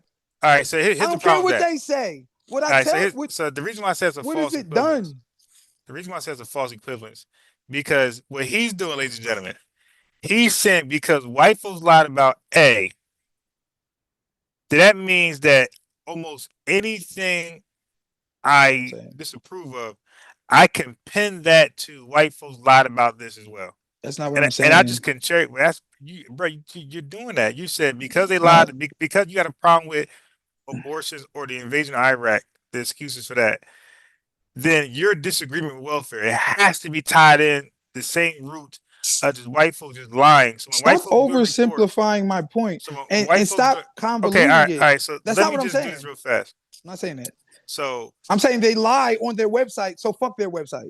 That's all I'm okay, I saying. got it. Right. So okay, so none of us. Okay, They fine. lie in their official So none position, of us should so fuck read. their official position. I That's got you. what I'm So saying. we okay, cool. So you shouldn't have an official position that's based on white, this color stats, white stat, this white stat thing. So anything white people put together. I'm not saying that. Right. What are you? You just said that. No, I'm F not. their websites, F their conclusions, F their expertise, F their experts. But now when I'm like, all right, well, shit, then everything's in question now. That's not the point that I'm Okay. making. All right. I'm not saying everything's in question. What I'm saying is So reliance on their official governmental position when we see the uh tangible effects of yeah, I'm just their saying if you're gonna stop programs and because you did a policies. long rant. I want to see how fast you're gonna All stop right, going go your ahead. second round. What I'm saying is their official position can counter their true intention. So it does not matter what they say it was created on. It matters the outcome. That's all I'm saying. We can say we go into Iraq for weapons of mass Iraq. destruction, Wow. but it doesn't matter what you say. The All right. Well, you reason might as is well what put we the mat what matters is shit. the outcome. 2 million dead You might as well Iraqis, put land in grab. the Indian treaties and We every. can You say might as well start talking about all the no, lies. Okay, no. so can we talk about so now if we do that, then we gotta also acknowledge the truth that they so now we gotta acknowledge the things they were right about, right? Listen, Or a broken clock is always right twice a day. okay, all right. So now a chat we know his position. The white man can't do anything wrong. And he's only right twice a day. All right. Anyway, That's so not what now let's look at the stats on the reason why there's a racial that's gap. not what I That's what I said, but said. You're the whatever. first person. You're the first person. Shit, you might be like Matt Hoffa. Like y'all got these expert opinions that nobody agree with. Uh, Okay, so now you're the first except person the I ever stats heard. agree with it. Statistics agree with Bro, it. you're the The first person I data ever heard. agrees. You're the first person I ever heard really to pin the racial wealth gap between whites and blacks on welfare. I've never heard that I didn't argument. pin it on And, there. but I said to it. even use that as a major catalyst or talking point or tool because you said welfare and you mentioned the racial gap. I'm listening to you as I pulled it up. I'm So I'm not the like, yo, only person. I wonder if that's like part of official research. I never heard an economist, anybody talk about the wealth gap, which I research a lot. I never heard somebody say welfare. Okay. So I'm not gonna read everything. I'm just gonna read a small paragraph and then just the 8 bullet points. I'm not gonna read in. I'm not gonna or the headline of the bullet point. I'm not gonna read the bullet points, just the headlines. Okay, so the racial wealth gap between Black and white Americans is the result of a combination of historical, social, economic, and policy factors. The gap is substantial, with white households typically holding significantly more wealth than black households. While many factors contribute to this disparity, a few major ones stand out. So you deal with the major ones. Historical discrimination and slavery. Okay. Exclusion from wealth building institutions, redlining, GI Bill. Employment and wage gaps. Inheritance of family wealth. Criminal justice system and mass incarceration, education and access to capital, health disparities, systemic inequality, and ongoing structural racism. Bruh, welfare is not top 8 of First the of all, major factors that causes the you wealth just gap. said three things that would result in welfare negatively affecting us way Oh worse. shit. You said education, Hmm. okay, right? You said And it's on the list. hold on. You said I'm just saying it's the on the list. wage gap, It's on the okay? list. Right, exactly. So if we don't have the wages, we're gonna be on welfare more. If we don't have the Yeah, so wages, but so they're we'll be good. So it's not dependent on welfare welfare. more. If we don't have It's the not welfare. It's the wages. It's everything you just said. So it ain't no, welfare. it is though No, because welfare is the the mat. Oh no, no. the So those things are going to make you fall, and welfare is the tool to make you not fall and hit the concrete. You no said no. welfare exacerbates these problems. This is what I'm All right. saying. There's tools to make black people not hit the concrete. We talk about it all the time. Like welfare. No, like proper reparation, like free access. First of all, if you give hundreds of millions of home loans to white people only, and you know that place black people and at a deficit with regards to uh, uh access to capital, but then you charge a exorbitant amounts of money for schooling. Well, one way to fix that, instead of saying we're going to keep you broke and put you in the projects and incentivize your lack of ambition, give every black person free school. Now, if you don't want to partake on that, that's on you. But the reality is, give every black person free college. Since we historically did you dirty and had historical injustice towards you, how about this? If you are black, you can go to college free. We're going to try to rectify some of these issues now of this extreme wealth gap by trying to put you in a position to make up some ground. Okay? How about we counterbalance that 30 years of giving hundreds of millions of homes to white people only, and we'll give 30 years of giving hundreds of millions of loans to black people only. Now we can have a viable chance of making up the wealth gap. These immoral, illegal, racist policies and programs and laws that was put into place to put us at a deficit, to put us at a certain position to where we could not be equal financially and fiscally with our white counterparts, can be rectified by you giving us the same thing, but on the other side. See, but every time we go to ask for these things, you got these people coming up saying, oh no, that was a long time ago. You shouldn't be giving them no reparations. You shouldn't give them free school. That's racist. How dare you? They weren't slaves. They don't want to address the systemic injustices that put us in this position as a whole, to where the average black man is worth $2 and the average white man is worth 200,000. So Everybody. there's plenty of ways for them to address these problems responsibly and with a modicum of justice that will actually put us in a position to build wealth. But they don't want to explore those avenues because they want to keep down the avenue that widens the gap.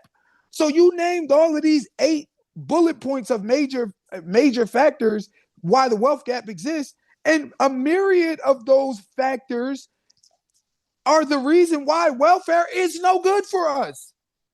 Why welfare negatively affected us, adversely affected us. Why welfare is widening the racial wealth gap. These welfare only exacerbates these issues, brother. They don't fix them. They only exacerbate them. They drive the wage further.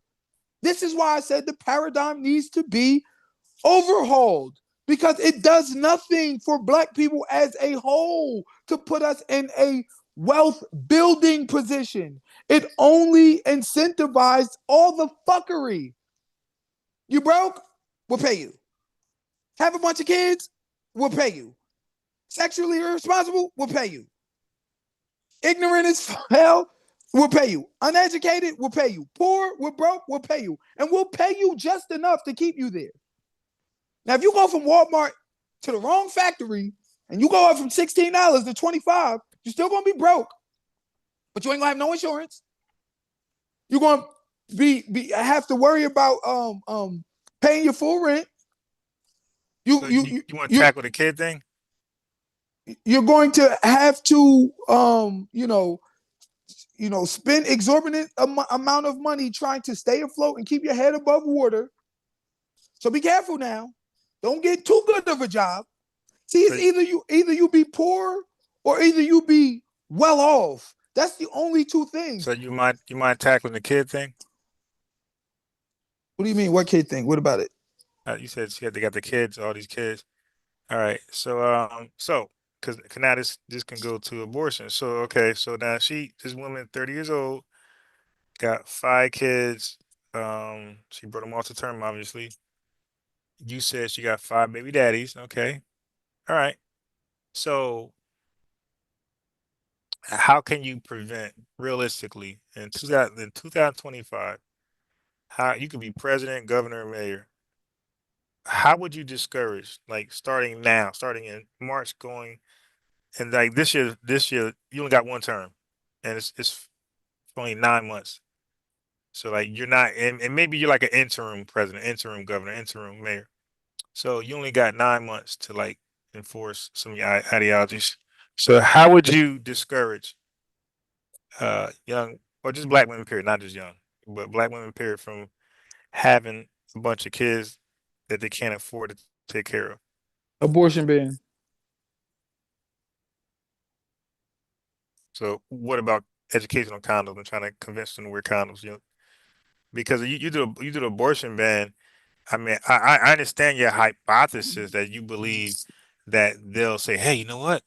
We'll be forced to take care of the kids. But you know what? It's more things than that too. I would outlaw hypersexual hypersexualized music that negatively and adversely affects black women. Oh, so government got all this control. So government can't, wow. Like, yeah, so I guess like you asked me what I would do. I know. So I yeah, can't, I can't give it. I wouldn't put that shit on the radio. So okay, so Just the like they government stopped putting so heavy they're gonna have metal. more control. Just like they stopped putting heavy Wow. metal on the radio, and all of a sudden, Yeah, but it I wasn't. wish But I like, want to but marry nobody was you. forced to take it off. That people just made the decision not to No, participate no, in heavy metal. First of all, there were lobbyists. There were people. All right, Al Gore's let me wife. look it up. Let me look it up. You know, we in a Google age. Look it Why up. was? Because I heard you said why. Okay, because you starting to freestyle, to wing it. I'm not winging it, brother. All I'm right. telling All you. right, we'll finish while I fact check it. Okay, And what right. else? They took heavy metal off the Who? airwave Who? because it was Who? the record companies, the powers that be, Okay. the American government. We don't hear heavy metal on the radio, on Z100, on B104, on white stations. You don't hear it.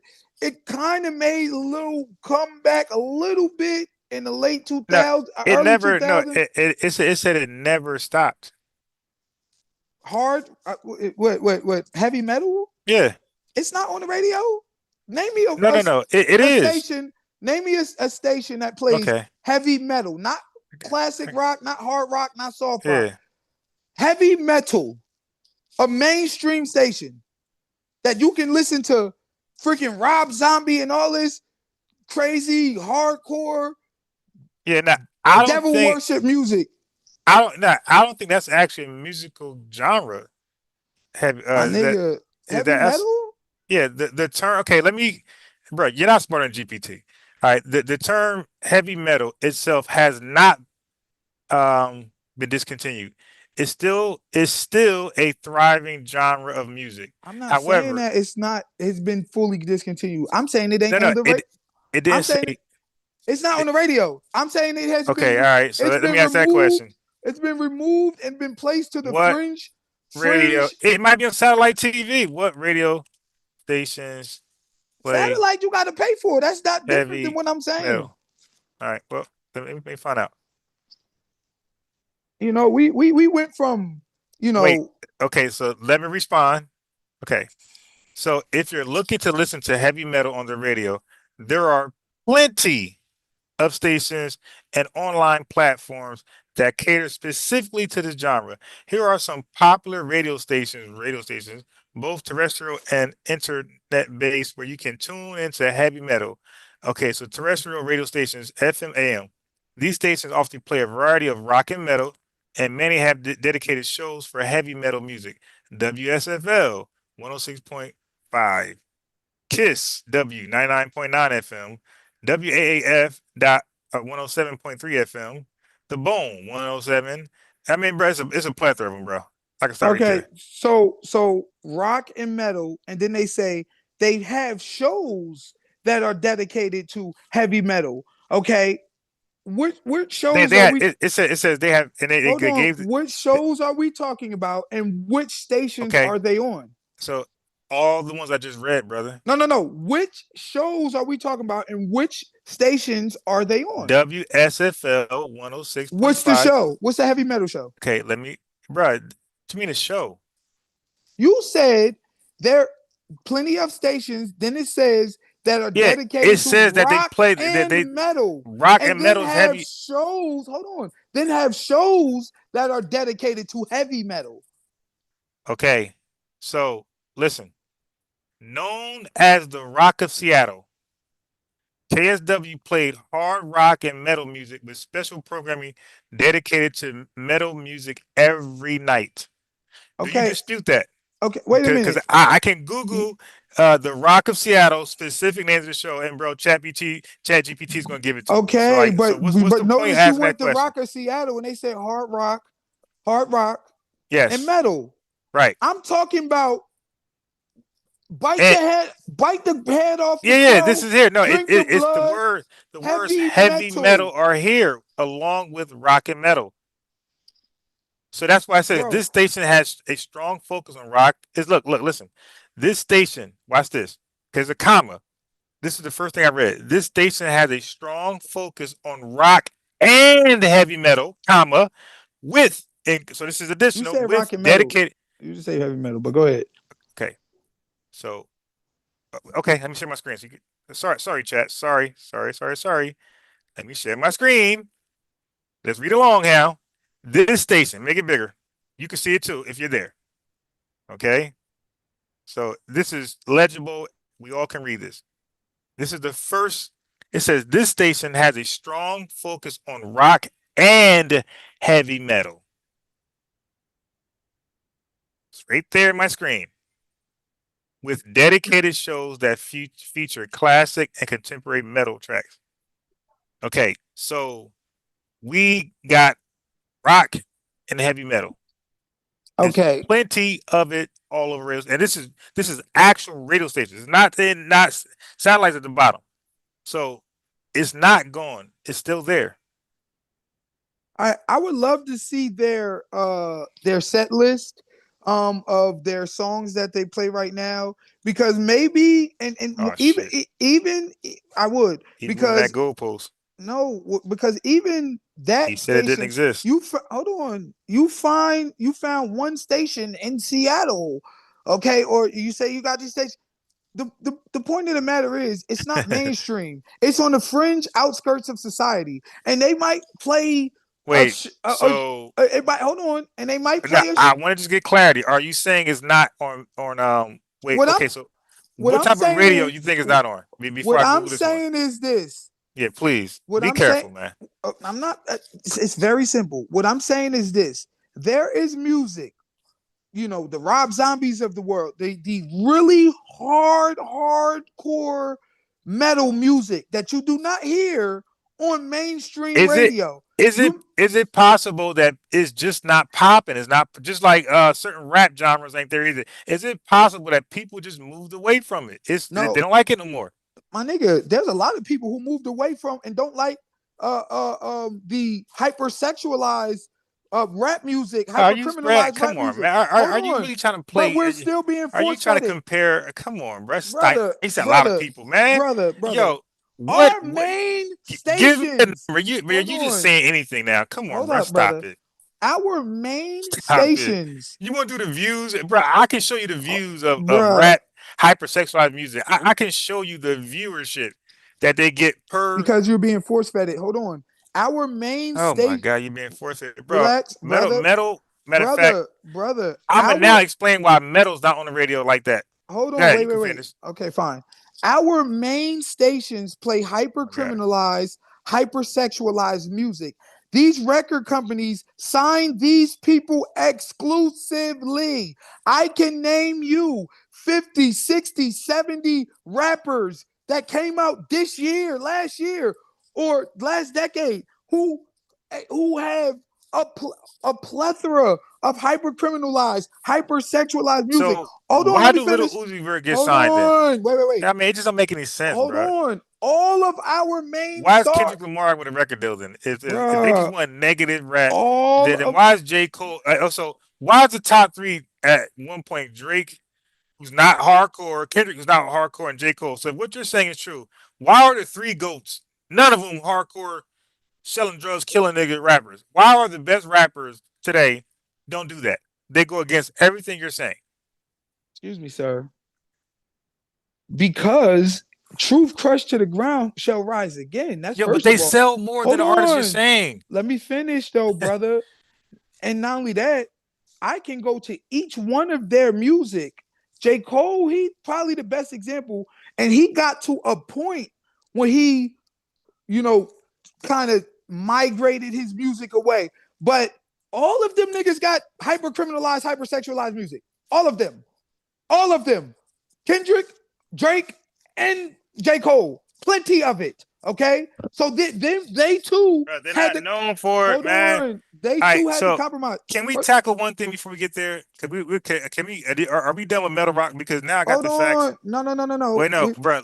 Let's not move to a thought without the first thing. That's what you do. You Okay. jump around like the alpha pain. Bruh. Okay, What I'm so telling you is that wait, our can you conclude? all Can right, you go do a ahead. conclude real fast? Yes, Like I'll conclude.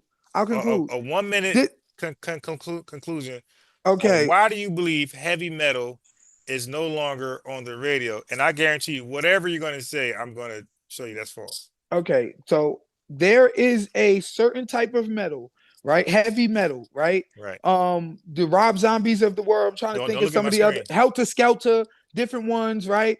Who Okay. who specialize in a certain type of rock music, right? Break some shit, that is adverse to the mainstream. Mm-hmm. The mainstream for us is hypercriminalized, hypersexualized. You have one or two artists Back that to heavy metal. hold on, I one or want to two know why artists. heavy metal, My but point in is your this: opinion, go you ahead. have one or two artists on the black side who may have had some sort of positive music, but 98% of our music is negative, and that's how they sign them. When you go to white stations, 98% of their music is the exact opposite. Bro, You have Taylor Swift, can we do you can we got do Taylor Swift and Bruno Mars, and hey you bro, know, 98% of white people smile at you when they see you and they wave no, and 98% of black folks don't do that. There's a whole big thing about was it Kevin Samuel asking a black woman to smile? She got mad, she got offended. Like that bruh, that's not bruh, a cultural problem for white women. White women smile bruh, all the goddamn time. bruh. If you go to, So I'm a the DJ. music Hold is just on, reflecting I'm a reality, man. DJ. I'm a DJ. All right, I go to white, um, all right. Wait, I can go we to just white finish on heavy events. metal real fast? That's because we're jumping around because you're jumping around. Can I'm we not. just close out heavy metal? Why isn't heavy metal on the First radio of all, all right. First of all, understand, brother. You without mentioning rap and other things? Just hold heavy on. metal. No. The initial No, no, point, no. the initial point is what would I do to keep these girls from having children? That's the point. Let's not move the So goalposts. Hold on. That's hold the on. So you're point. gonna drop your heavy metal analogy? No, I'm Just say not. okay. It's fine. I'm Okay, can you not. just finish then? Can you I'm finish about to. Hold before? on. Okay. See, you think I'm you got it? about Got to. Can we you just think finish heavy metal? You went from heavy metal, and that's why I I'm not, said don't bruh, do welfare, don't do abortion, and don't do the bruh, Iraq thing because you're never going to bruh. finish one thought. Can we just I finish on do heavy finish, metal? and they all correlate. I Okay, will. so why I'm is going to heavy finish. metal no longer on the Okay. radio Hold on. in your mind? Hold on. I'm going to finish my point No, now. bro. Come on, man. Look, bro. All right. Well, then I, we'll do I, part two because no, it's 12 I'm going o'clock. to. I'm going to Bruh, tell you I why just heavy wanted metal us is not why on the you radio, can never just give a flat out straight. If you ask me a question, hey chat, if bruh. you guys or he asked me a question, a straight question for a straight answer, I'm gonna give it to you. I'm not gonna give you wait, I ain't done yet. I'm gonna give you the answer right away and then I go somewhere else. Why I can never just get, I hey, just said that. Let's see the set list of these songs you're talking about, this metal you're talking about, because it's heavy metal, bro. It's heavy metal. I highly doubt it's the metal that I'm talking about. No, it I, is. It is. It is. It is. I highly doubt it's the metal that I'm talking What's the about. metal you're talking about? He said I just highly doubt. told Heavy. you, You said heavy metal, bro. I looked up heavy metal. bro. Okay, What? so let me read why it's not on the radio, and it's gonna be what you're saying is. I mean, hey chat, he don't even want to give it anymore. Now he just highly doubt. So now he just throwing away. He's just winging it. He's just high. I haven't even read it yet, but when I read it, you guys gonna agree. This is definitely heavy metal. He's talking about heavy metal's relative absence from mainstream radio, brother. What other heavy metal relative absence from mainstream radio, bro? This is the heavy metal. Like, stop trying to give yourself a way out. I'm not giving myself away. You're Okay, proving my but yeah. point. So this point, you lost this point. Heavy You metals, well, you lost a couple of them, but heavy metals you getting relative smoked again. absence Go from ahead. mainstream radio playlists is due to a combination of cultural, commercial, and programming factors that has shaped the evolution of radio and music consumption. Here's a breakdown of why mainstream radio doesn't play as much heavy metal. So just off that, do you believe this is the heavy metal that you're referring to? Yes, yes. This Okay. is the heavy metal that Okay, I'm good. referring to. All right. Yes. See, chat. Yeah. Still This want ain't to see the that. set list though. Okay. Still want to see the set list though, Yeah, because okay. All right. Yeah. So you can say this ain't it. All right. So and you keep saying Rob no, Zombie. Like these guys are 90 years old. no, I'm just Commercial saying appeal, that type of commercial music. appeal and broad audience. Mainstream. I'm just gonna read this one. I ain't gonna read this whole damn thing. Mainstream radio, especially top 40 pop and rock radio stations, typically focuses on music that has a broad, because heavy metal didn't, general appeal to attract large audiences. It's all about getting everybody involved, liking it to get spins. Heavy metal, due to its intensity, niche subgenres, and aggressive sound, doesn't fit the profile of music that mainstream radio feels will resonate with the mass listeners. It has a small listener base. That's why the Taylor Swifts and these folks, the Justin Biebers, they focus on them. They like, yo, this small little shit. You're proving my point, sir. They Okay, they, all right, all right. they won't sign. They won't They do get sign. signed. Hold on, They get signed. They got small audiences, man. Nobody, white folks don't listen to it. bruh.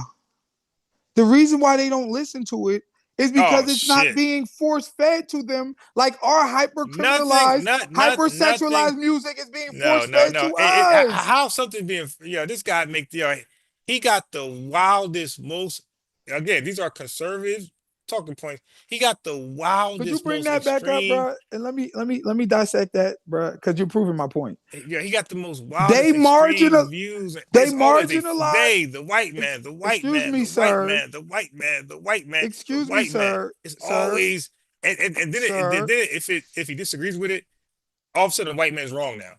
Oh wait, no, see the white man's a liar because in Iraq he lied about that. So it's like, dude, if I get a source that disagrees with you, you'll say the source is bad because the white man's a liar. So it's like, bro, there's no way to win because Hold on, you bro. shoot down the source as that's a Hold white on. man's source. All right, listen.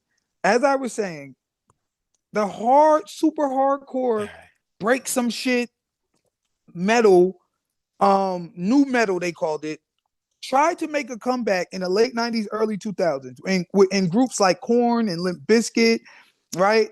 And they fucked with that music majoritarily and heavily. It was removed from the radio. It had nothing to do with the fact that people didn't want to listen to it.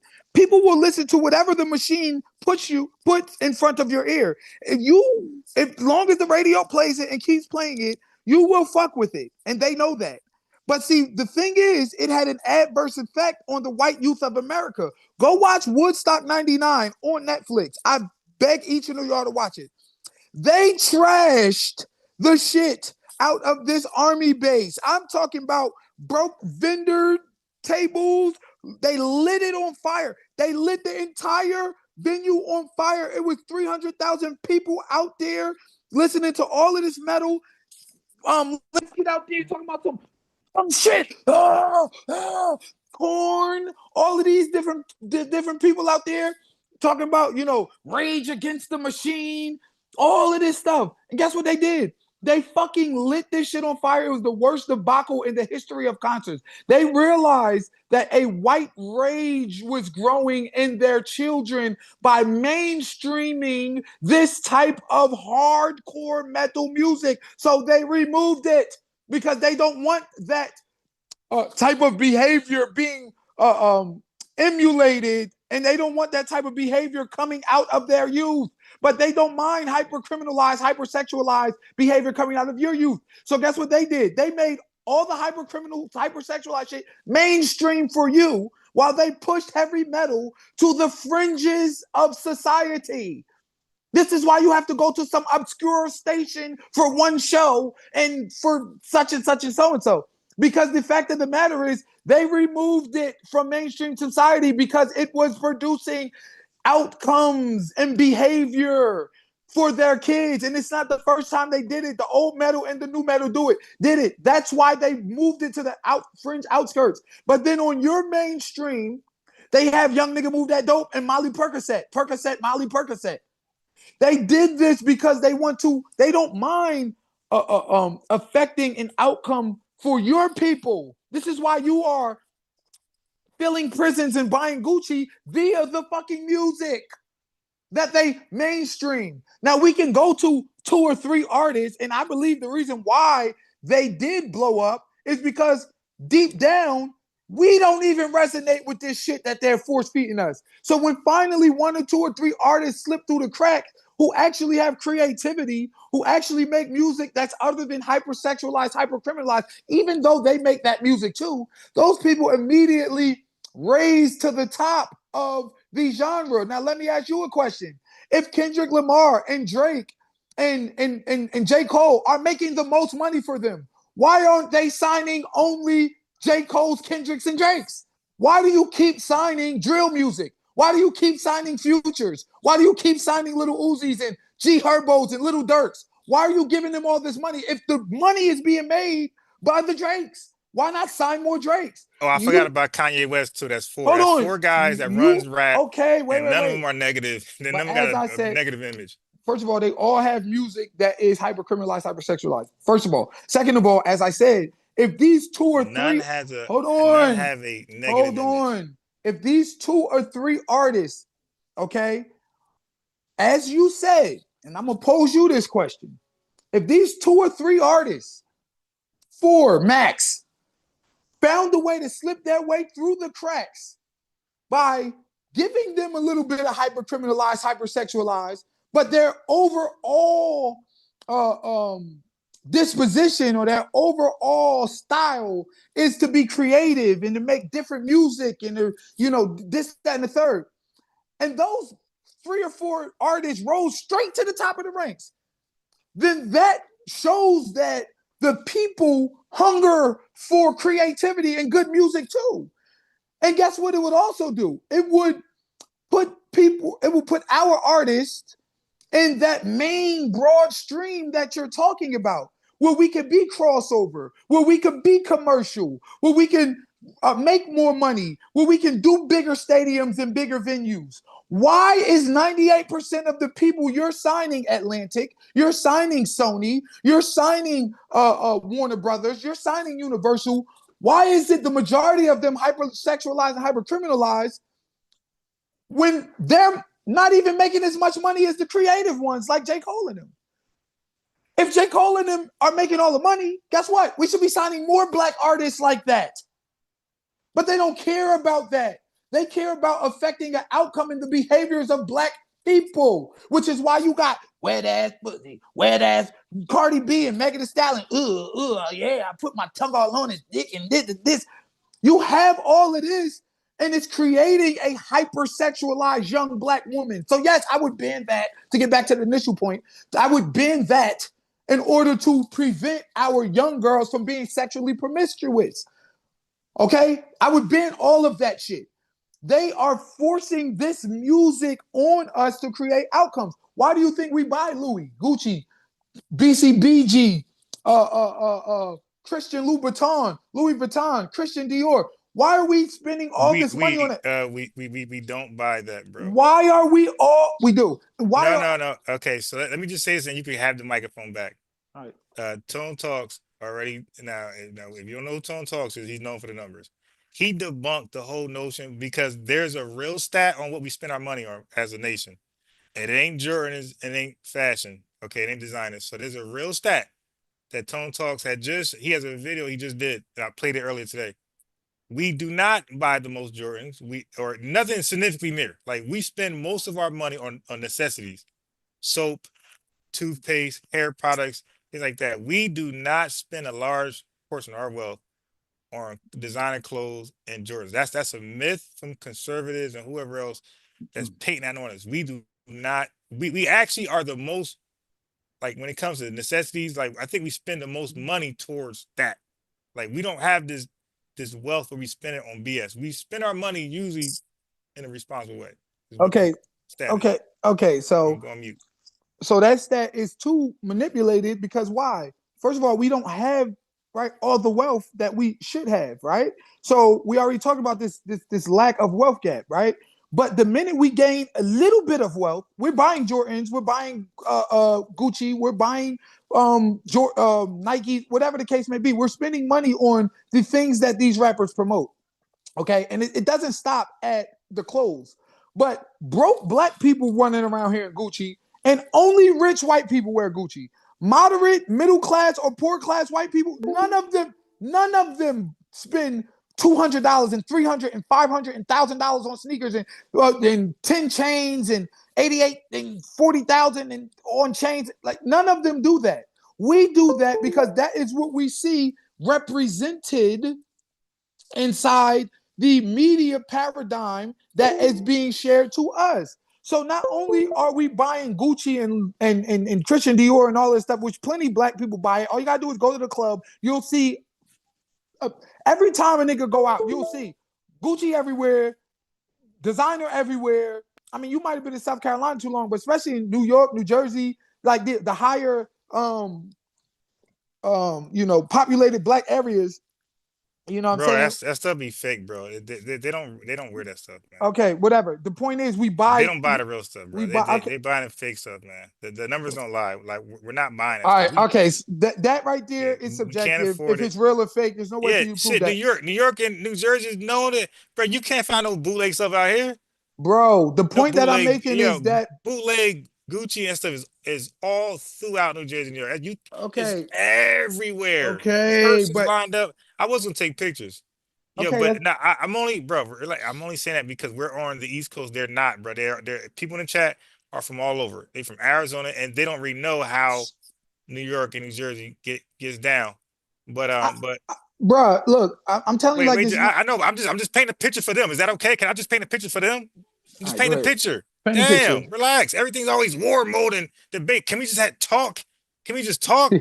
I'm not even debating no more. I'm like past it. I'm just talking now. I'm telling the chat that because they don't know, bro. Like, they buy their fake stuff off online.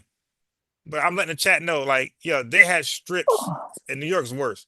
They got blocks and blocks and blocks of just boxes full of fake Gucci, fake Louis. Just name the goddamn designer. I'm putting my phone on the charger real quick, so my audio is going to be severely reduced for the next 10 minutes because I'm on 1%. But go ahead. All right. Yeah. So chat, and especially New York is worse.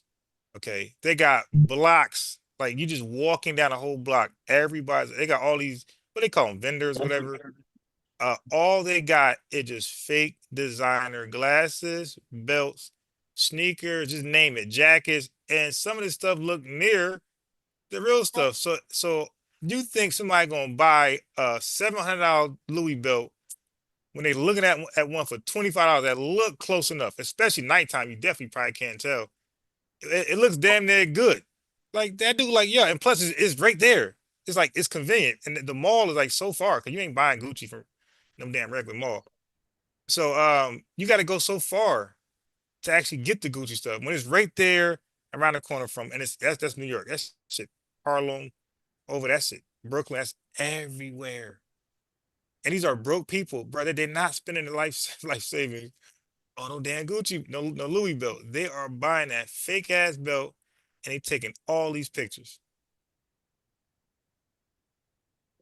and the sneakers and the hat and the shades. Look, shades is all out there. The purse, especially the purses. Yeah, if I was a woman, I wouldn't dare buy a real goddamn Gucci purse. I mean, because I don't know, I don't even know if you could like tell the fake ones from the real. They look good. Well, yeah. So the reality of the matter is, yeah, some people buy bootleg. A lot of people refuse to because they don't. You're right. They are right on the streets, and people don't want to do that. Okay, so I know a Shit. lot of people who will that are broke. A lot of people who are not top middle class. All the trap boys. All of these different people who got a little bit of money who will go spend that $700 on that belt, $500 belt. All my niggas do it. All right. And a lot of the people that I know do it. The hood is buying these Nah. this designer shit. But regardless, that's only a minuscule part of my point.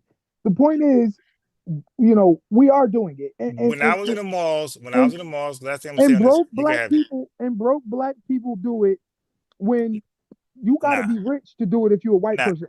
Ain't no No, rich. you okay? You right about that. But look, Exactly. you right about that. Yeah, but that ain't white, man. That's what you want to do now.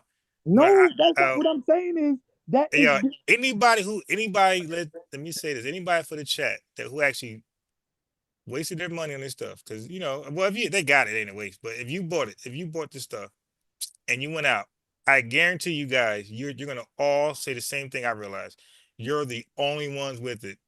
It's a lie. Like we believe we buy this stuff. When we go out and we buy this stuff, we are the only person with it on. look, that's not true. If you in a lot of urban centers and urban areas, it's disproportionate amount of designer clothing than I it ain't than it is. never see. And When I went to the malls to buy this stuff, man, and you want to talk about shades? Like I got like a yeah, but just ask Rashawn. All right, yo, you want to talk about shades and sneakers and belt? I got Supreme everything. I got Supreme hats and jackets. I got everything, bro. Like the chat seen me when I show my camera a lot. They seen all my stuff. Bro, Jordan's everywhere. My box was to the ceiling. Everybody, they all see my. It's public. My old videos are public, and I show all my sneakers, my Giuseppe's. Like I can show it now. I got it all with me, bro. Nobody wears this shit but me. Okay, I never once in a while see somebody with it on, but even in the malls themselves, I'd be the only black guy. It'd be Chinese people. It'd be really Chinese people and Indians in it, bro. More than anybody in those damn designer stores. Chinese, Indians, that's it.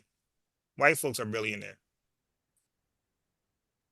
but regardless, we prioritize this type of spending, and we do it because we are being coerced into doing it by this mainstream blame the white um, man. by this mainstream music that's being pushed to us. We hypercriminalized, hypersexualized, drilling niggas, buying designer clothes, buying chains, spending money, and going to fucking jail. Okay, and having a bunch of babies and shit, like and just being sexually promiscuous because the music does have an effect on the psyche. Period. And whenever you have something that's being um promoted and spewed unfettered to the people without any type of restriction. I literally turn on Hot 97, mainstream, young nigga move that dope. You know what I'm saying? Drilling music. You know what I mean? Molly Percocet, Percocet. Every other person, Lil Durk and them, I got a perk, and this, that, and the third. You know, it literally is pushing us into the bottom of the diaspora. We got an opioid crisis affecting, you know what I mean, us, and niggas popping pills crazy. Why is this? Why do we go from selling drugs when we was coming up to doing drugs now? It's the music. It's pushing up. Every other song is telling you, I got a Zanny, I got a perk, I got lean, I'm drinking lean, I'm doing it. Like, they made it cool. They've glamorized drug use. Okay. And now we have epidemic of drugs, a bunch of zombies running around the hood, bro. You know what I'm saying? So Drilling niggas, doing all this bullshit. So the point that I'm making drilling is happened that before. what they made mainstream for us, they made it mainstream for us so that they can affect an outcome in our behavior. And you Nah, see it in the behavior of the I don't. people. So, I don't believe that. Business are in business to make money. bro, They ain't gonna man, sell no new music to people who not interested and just waste money and blow $1 million or so advertising some bull stuff that I listen. I mean, it's not bull stuff. Everybody's making money except us. The no, prison people are making money. no. The I'm saying designer people are I'm making saying money. the music. The drug people are making Wait, no, money. wait, the music. I'm saying that. I'm talking about what the music affect, the outcomes the Right. music But hold on. affect. But You gotta follow. I am following, and I'm just saying again, you like to rant without any challenges in your logic. It's like, dude, like if I'm saying something that's crazy, I I want you to stop me and say, hey, what was that? Well, how about this? Like, I don't want to go on a I'm 10 not minute saying nothing rant. crazy though. So go ahead, though. Okay. So, music.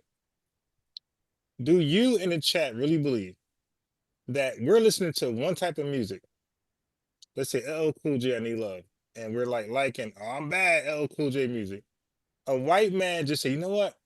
I'm gonna come with this type of gangster killer music out of nowhere. Everybody buying LL Cool J and Rakim, but I'm just gonna come up with some gangster killer music. And guess what? It's gonna be corny. It won't be hot, but they'll buy it just simply because I'm gonna play it over and over and over. Hey, bro, and we do it, bro. You're saying a lot about us that somebody just can give us something we did not ask for and just play it over and over and over. And we just fall, and it's like suicide music, and we just fall in love with it, and then start carrying on what the music says. Bro, you are really saying a lot about our mentality. If it's that simple, there's something wrong with us, man. There's nothing simple about it, brother. This is a MK Ultra mind conditioning program from the top down. This is what it is. It's nothing simple about it. They want black people in a certain position, and they're going to do whatever they need to do to keep us there. Oh my God. That's it. Whether it be via the welfare system, whether it be via the music, whether it be via overt and covert programs, policies, rules, laws that they put into place, they want black people exactly where we're at. Broke as fuck, spending money, filling prisons, okay, hypersexualized, hypercriminalized, doing drugs. That's where they want us at. That's where they want our youth at. Remember, all of the even when we was talking about Nigeria and these different places, the I was listening to you the other day talking about with the brother from Trinidad.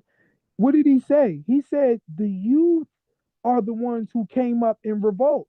The youth, it's always the youth. Even back in the 60s, the youth was the ones who was out there marching and now we gonna change. It's the youth who have that vigor. So what do? They now point the youth in the direction they want to point the youth into, which is why our youth is running around here drilling, spending money, going to jail, and doing all this bullshit talking about I want to play basketball or be a rapper. They're not driving our youth towards being doctors and lawyers and construction and engineers and construction workers and like all of the things that would help benefit black people as well as shrink the the wealth gap. Okay, they don't want that.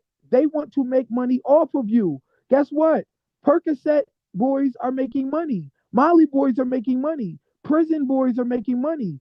Gucci boys are making money. Christian Dior boys are making money. Hennessy boys are making money. Cristal, when they used to tell us drink Cristal, we all buying Cristal. They're making money. These liquors and this shit, the lean, the promethazine and codeine, they're making money. So this music is more than just these dumb niggas just gonna.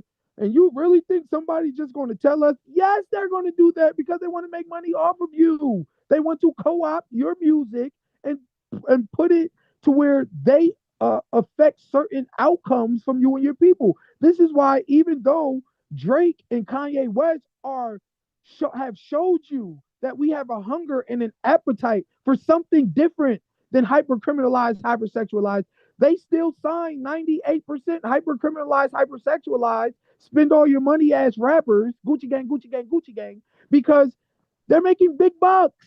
They're making big bucks off of you. They don't want to stop that. They have a vested interest in making sure that these outcomes are affected, that they affect these outcomes. Hold on, let me put my headphones in.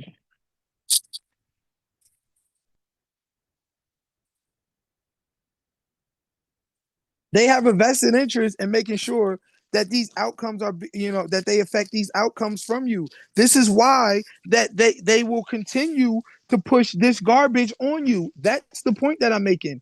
They removed it from the mainstream diaspora for them, okay, because it was causing white rage. But they see the black rage that this music is causing. They see the negative, detrimental effects that the music is having on our people, and they don't give a fuck because they want you killing each other. They killing you everywhere. They said they want to wipe you out. They killing you in abortion.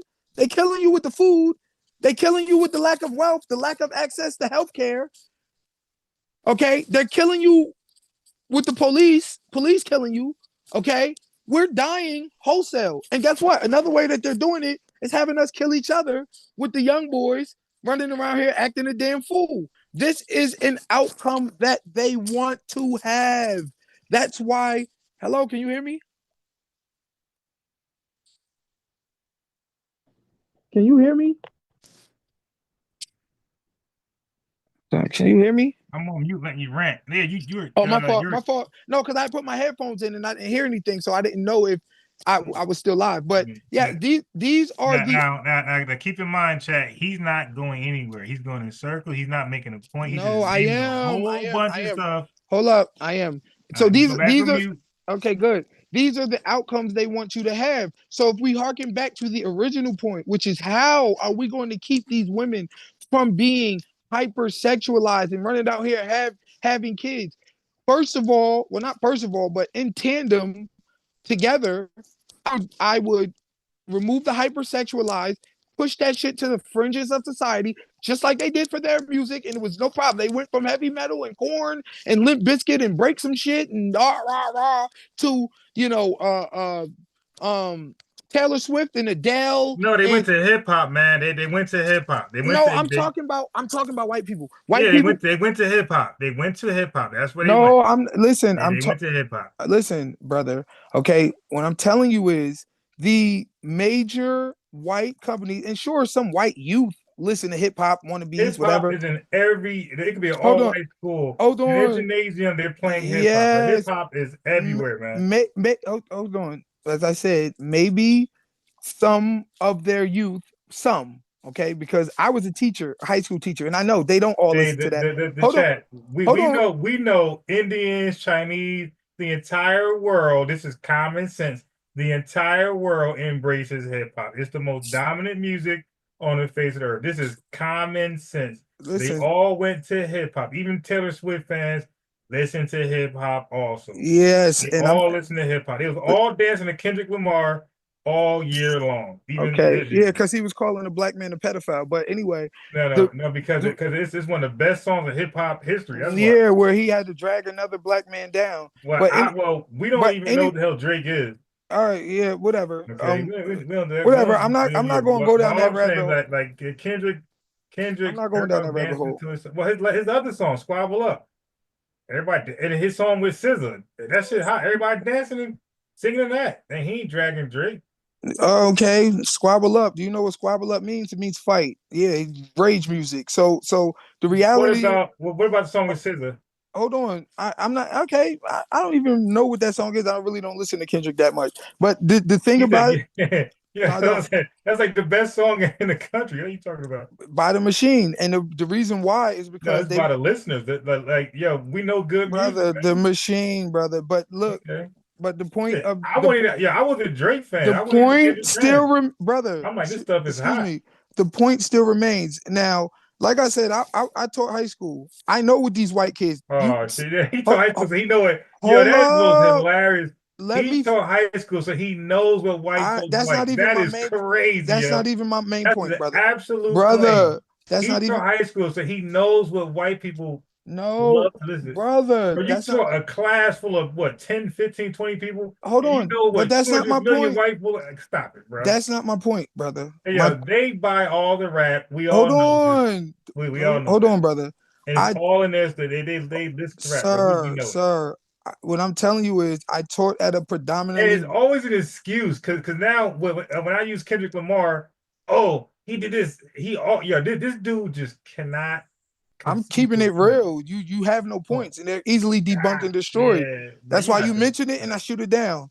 But You but got good the tonight. You but got an the excuse for everything, okay, bro. but the point that I'm making is that I did teach at a predominantly white high school, and while yes, there was a faction of young kids that was listening to hip hop, uh, just as many or more weren't. Okay, they listen in the country, they listen in the soft rock, they listen in the Taylor Swift, whatever the case may be. So So even your one class tell you what all white folks listen no, I'm not. No, brother. What I'm telling you is to. there is a split, but that's not my point.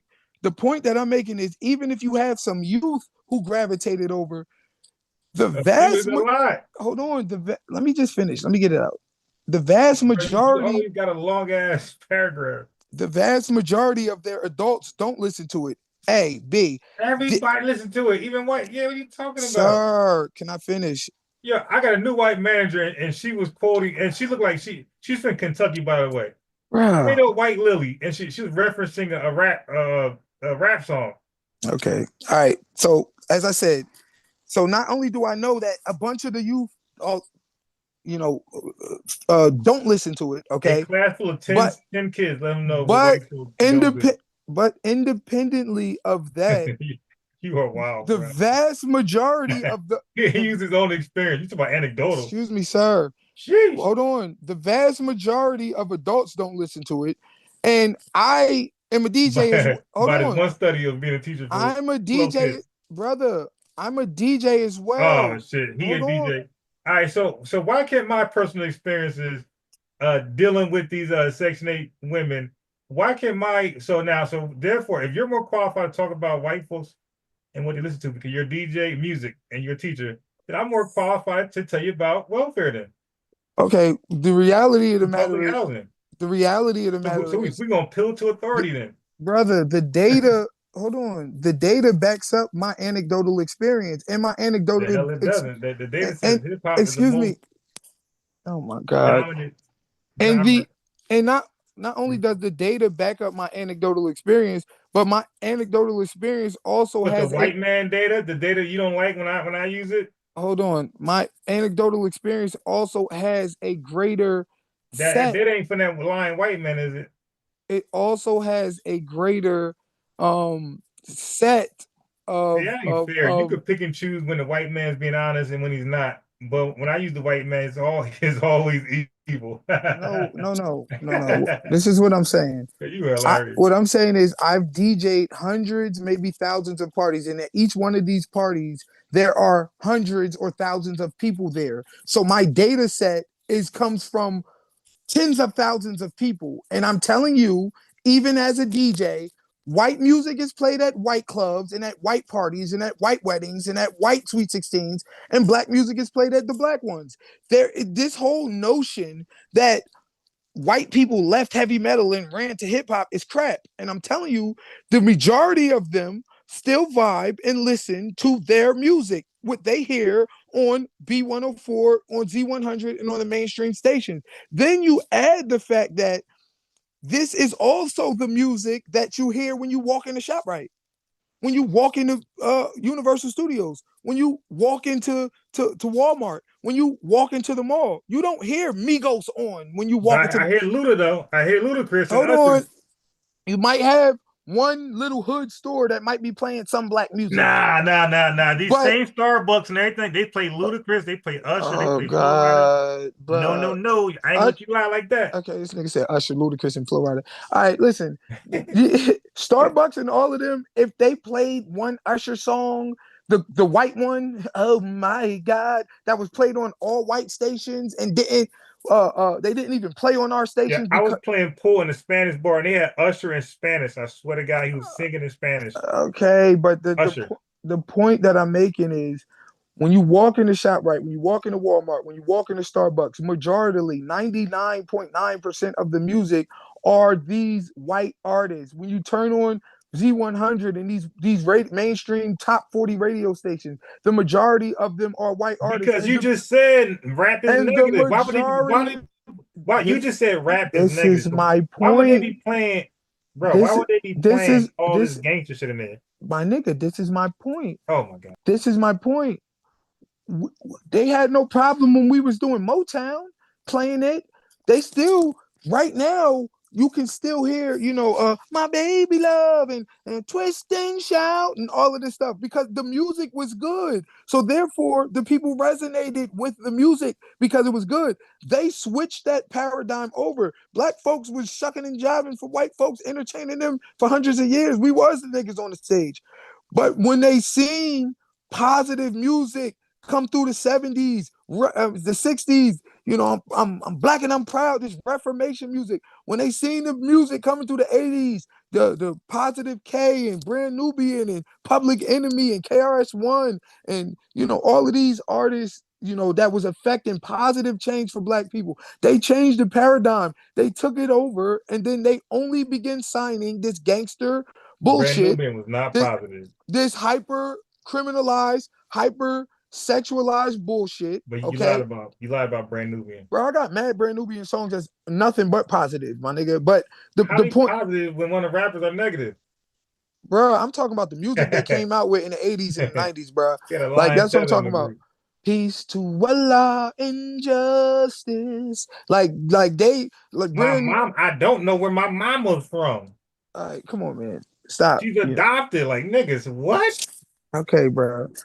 My Even the mom songs that adopted came from out in the Cuba. 90s, don't let it go to your head. No. You know what I'm saying? Like they always was in that soul genre, that De La Soul. And earlier in the 80s, they was on their, black power tip. But the point that I'm making is these artists that we had were removed from the entire genre and replaced with the negative bullshit. So while they took their metal music and moved it to the fringe society, fringe you know, borders of their society, they took our negative music and moved it to the mainstream and took our positive music and pushed it to the fringe borders. You got to find some positive shit now. While they took all of the negative, the hyper-criminalized, hypersexualized bullshit, and they pushed it to the mainstream, they took all their metal garbage and pushed it to the fringes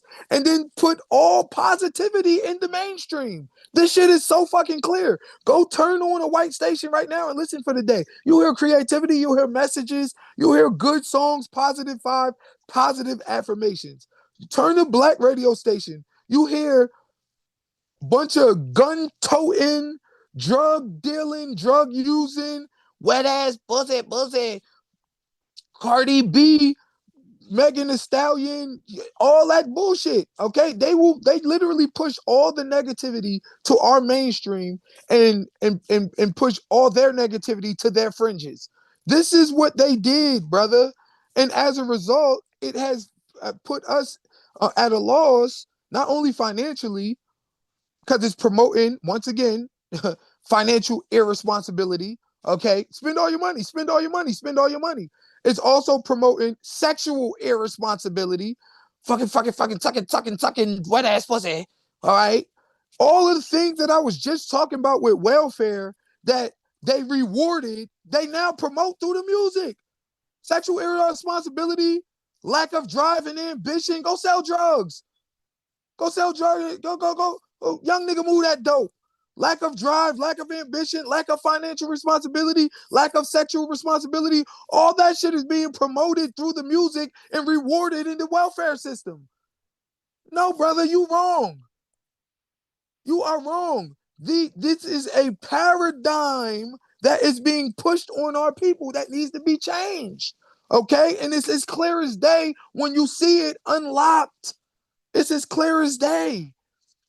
They are taking us and abusing us and using us the same way that they always have. That's why, as I said earlier, we fill prisons and buy Gucci. That's why our women are sexually irresponsible, having 4, 5, 6 kids by trap boys, because that's who the music promotes as the savior of the hood. Then when these niggas end up getting locked up, losing everything because they've not been taught to properly build, okay? Now these women is left at a loss, and I got 4 kids by 4 of the wrong niggas. Now I want to go lean on the government. Yeah, give me some welfare. Yeah, give me some. No, we need to remove these negative ass hypersexualized messages from the mainstream to stop negatively affecting the minds of our youth. We need to, and then we need to, further when it comes to keep, because we went on a tangent, but when it comes to keeping these young women with their legs closed, we need to reinforce the consequences of their irresponsible sexual decisions.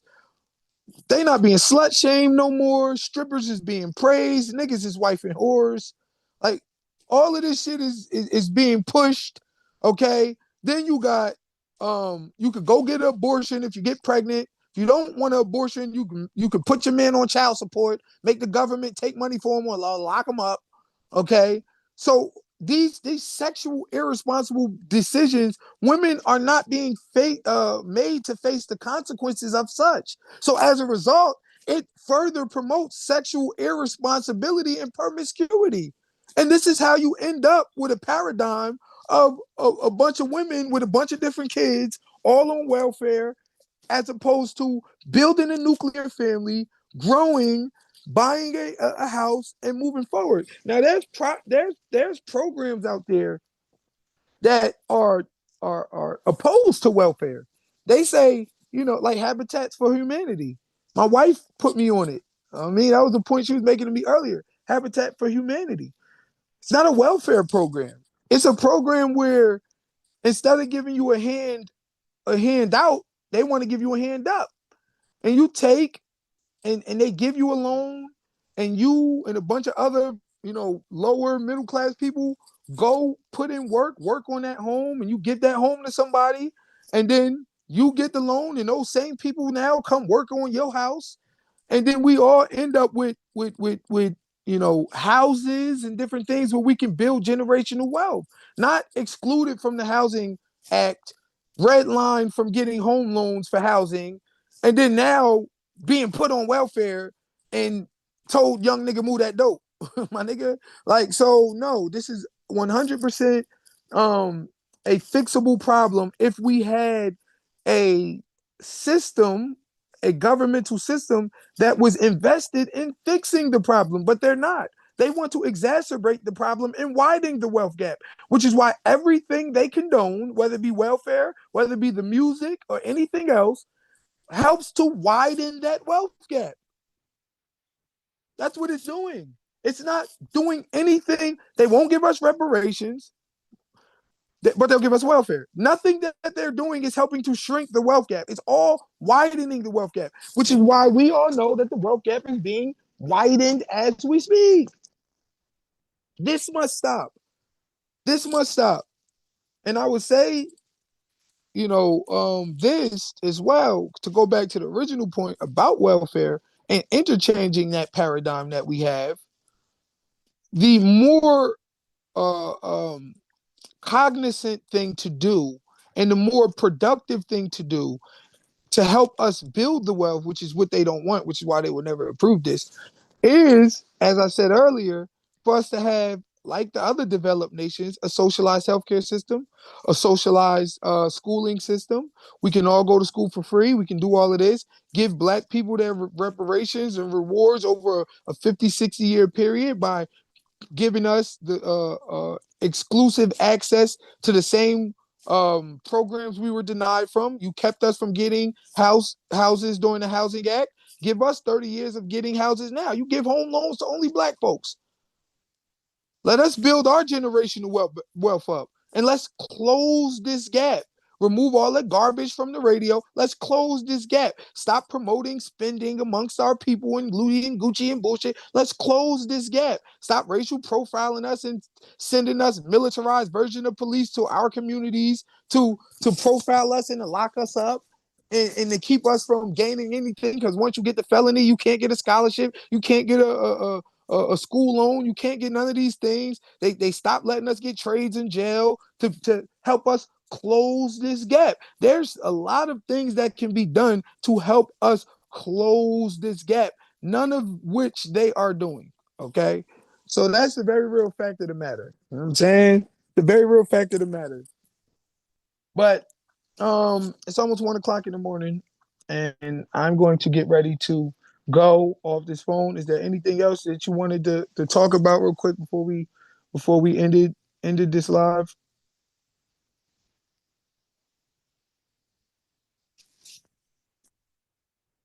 Or did you go to sleep and leave me to rant like you did last time? You know, I like preaching now. But let me see if I can go to the chat real quick. See who on here. I haven't read the chat all night.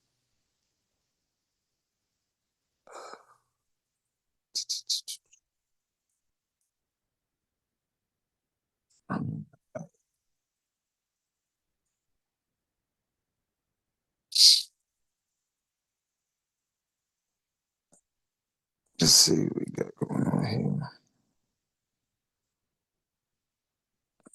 Which page are we on?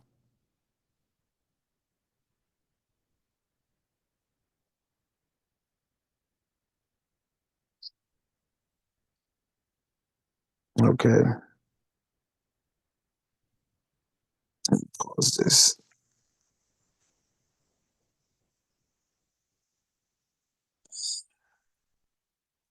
All right. Big shout out to Valerie, Watcher.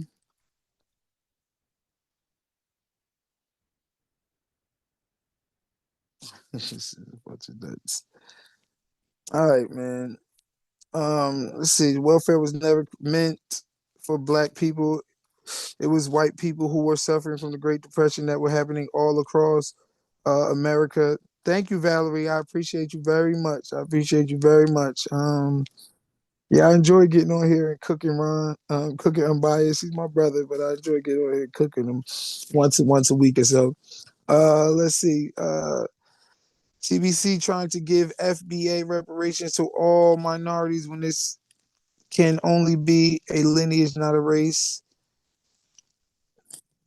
Yeah, they definitely shouldn't be getting our reparation. Our reparation should come in the form of a plan where they rebuild us, give us our loans, give us our money, you know, give us our free housing, like they not free housing, but housing like they did them during FDR's housing act. That should be our form of reparation. And it shouldn't just be a financial reparation.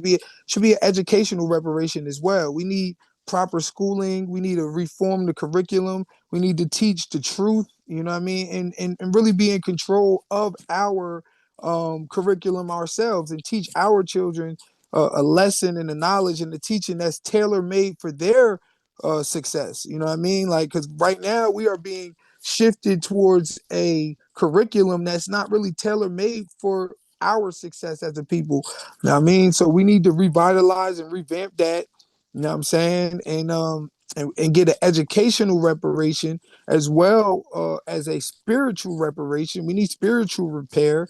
We need financial repair, economic repair, mental repair. We need repair on a bunch of different levels as a people, because they didn't just keep us out financially. They kept us out, they kept us from getting proper education, proper spiritual development.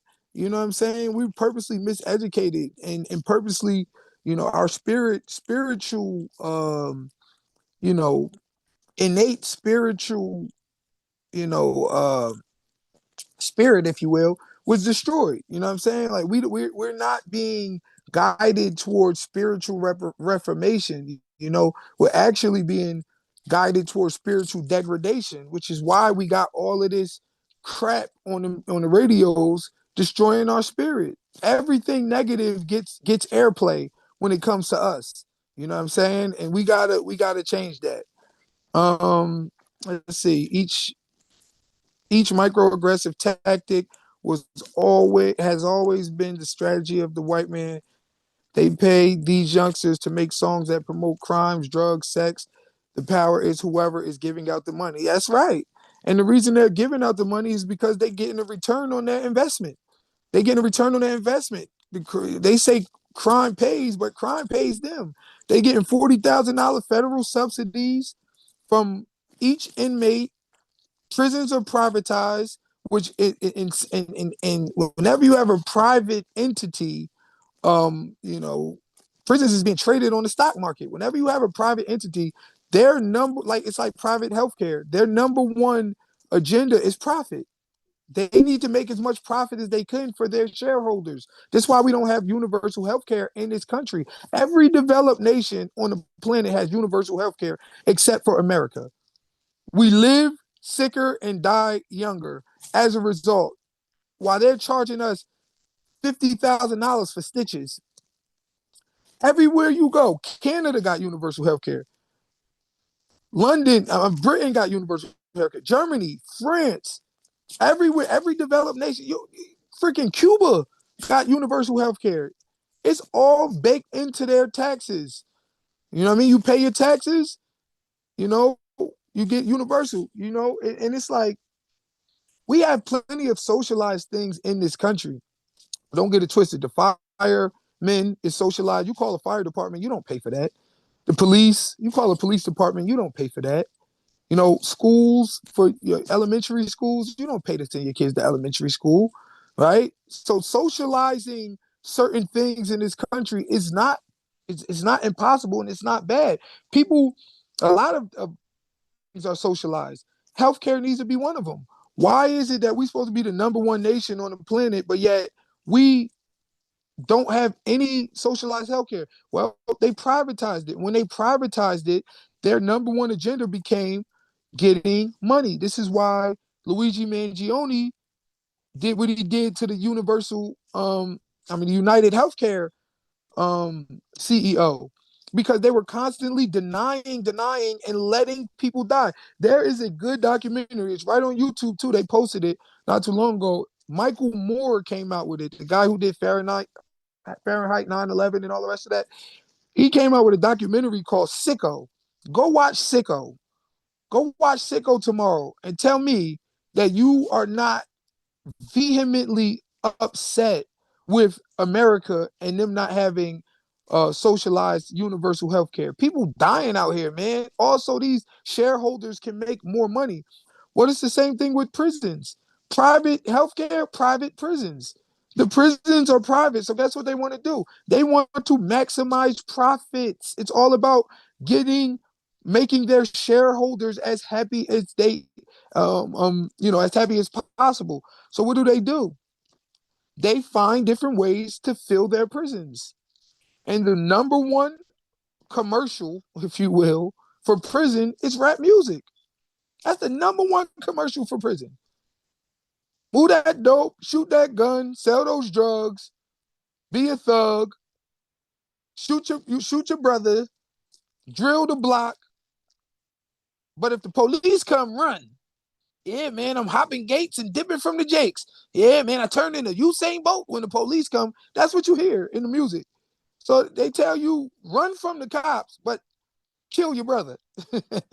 And tell me that message is not coming from somebody other than us. But yeah, whenever you have a private system like that, you will always try to maximize profits. So they're getting all these federal subsidies for every inmate that they have in prison. So they have a vested interest in filling prisons. And you, black men, are making a bunch of money for them in the prison. You know what I'm saying? So every aspect of society, black people are at a loss, and we're creating wealth for everybody but ourselves, kind of like the Nigerians we talked about. They using us to create wealth, but they transmuting that wealth back to their own people and not to us. You know what I mean? Um, let's see. White men have always been sexually aggressive when they were in power. They just found out music was a powerful influence even in their ancient times. Seductive dancing before the royal king seductively. Absolutely. You know, music has always been a catalyst for human behavior. If I wanted to, get in touch with Jesus, with God right now,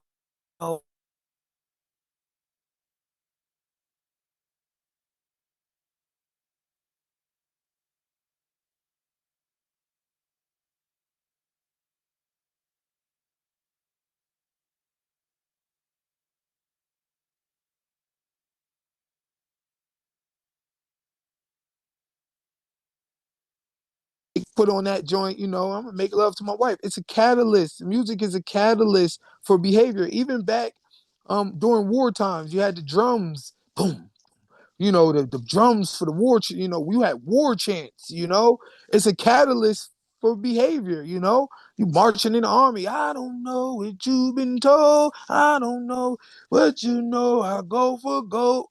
Music has always been a catalyst for music for human behavior. But now all of a sudden, when it comes to black people, no. It's not a catalyst. It's just music. It's just music, man. When we watching all of these young people emulate every single day, you know what I'm saying? So, that's my time, man.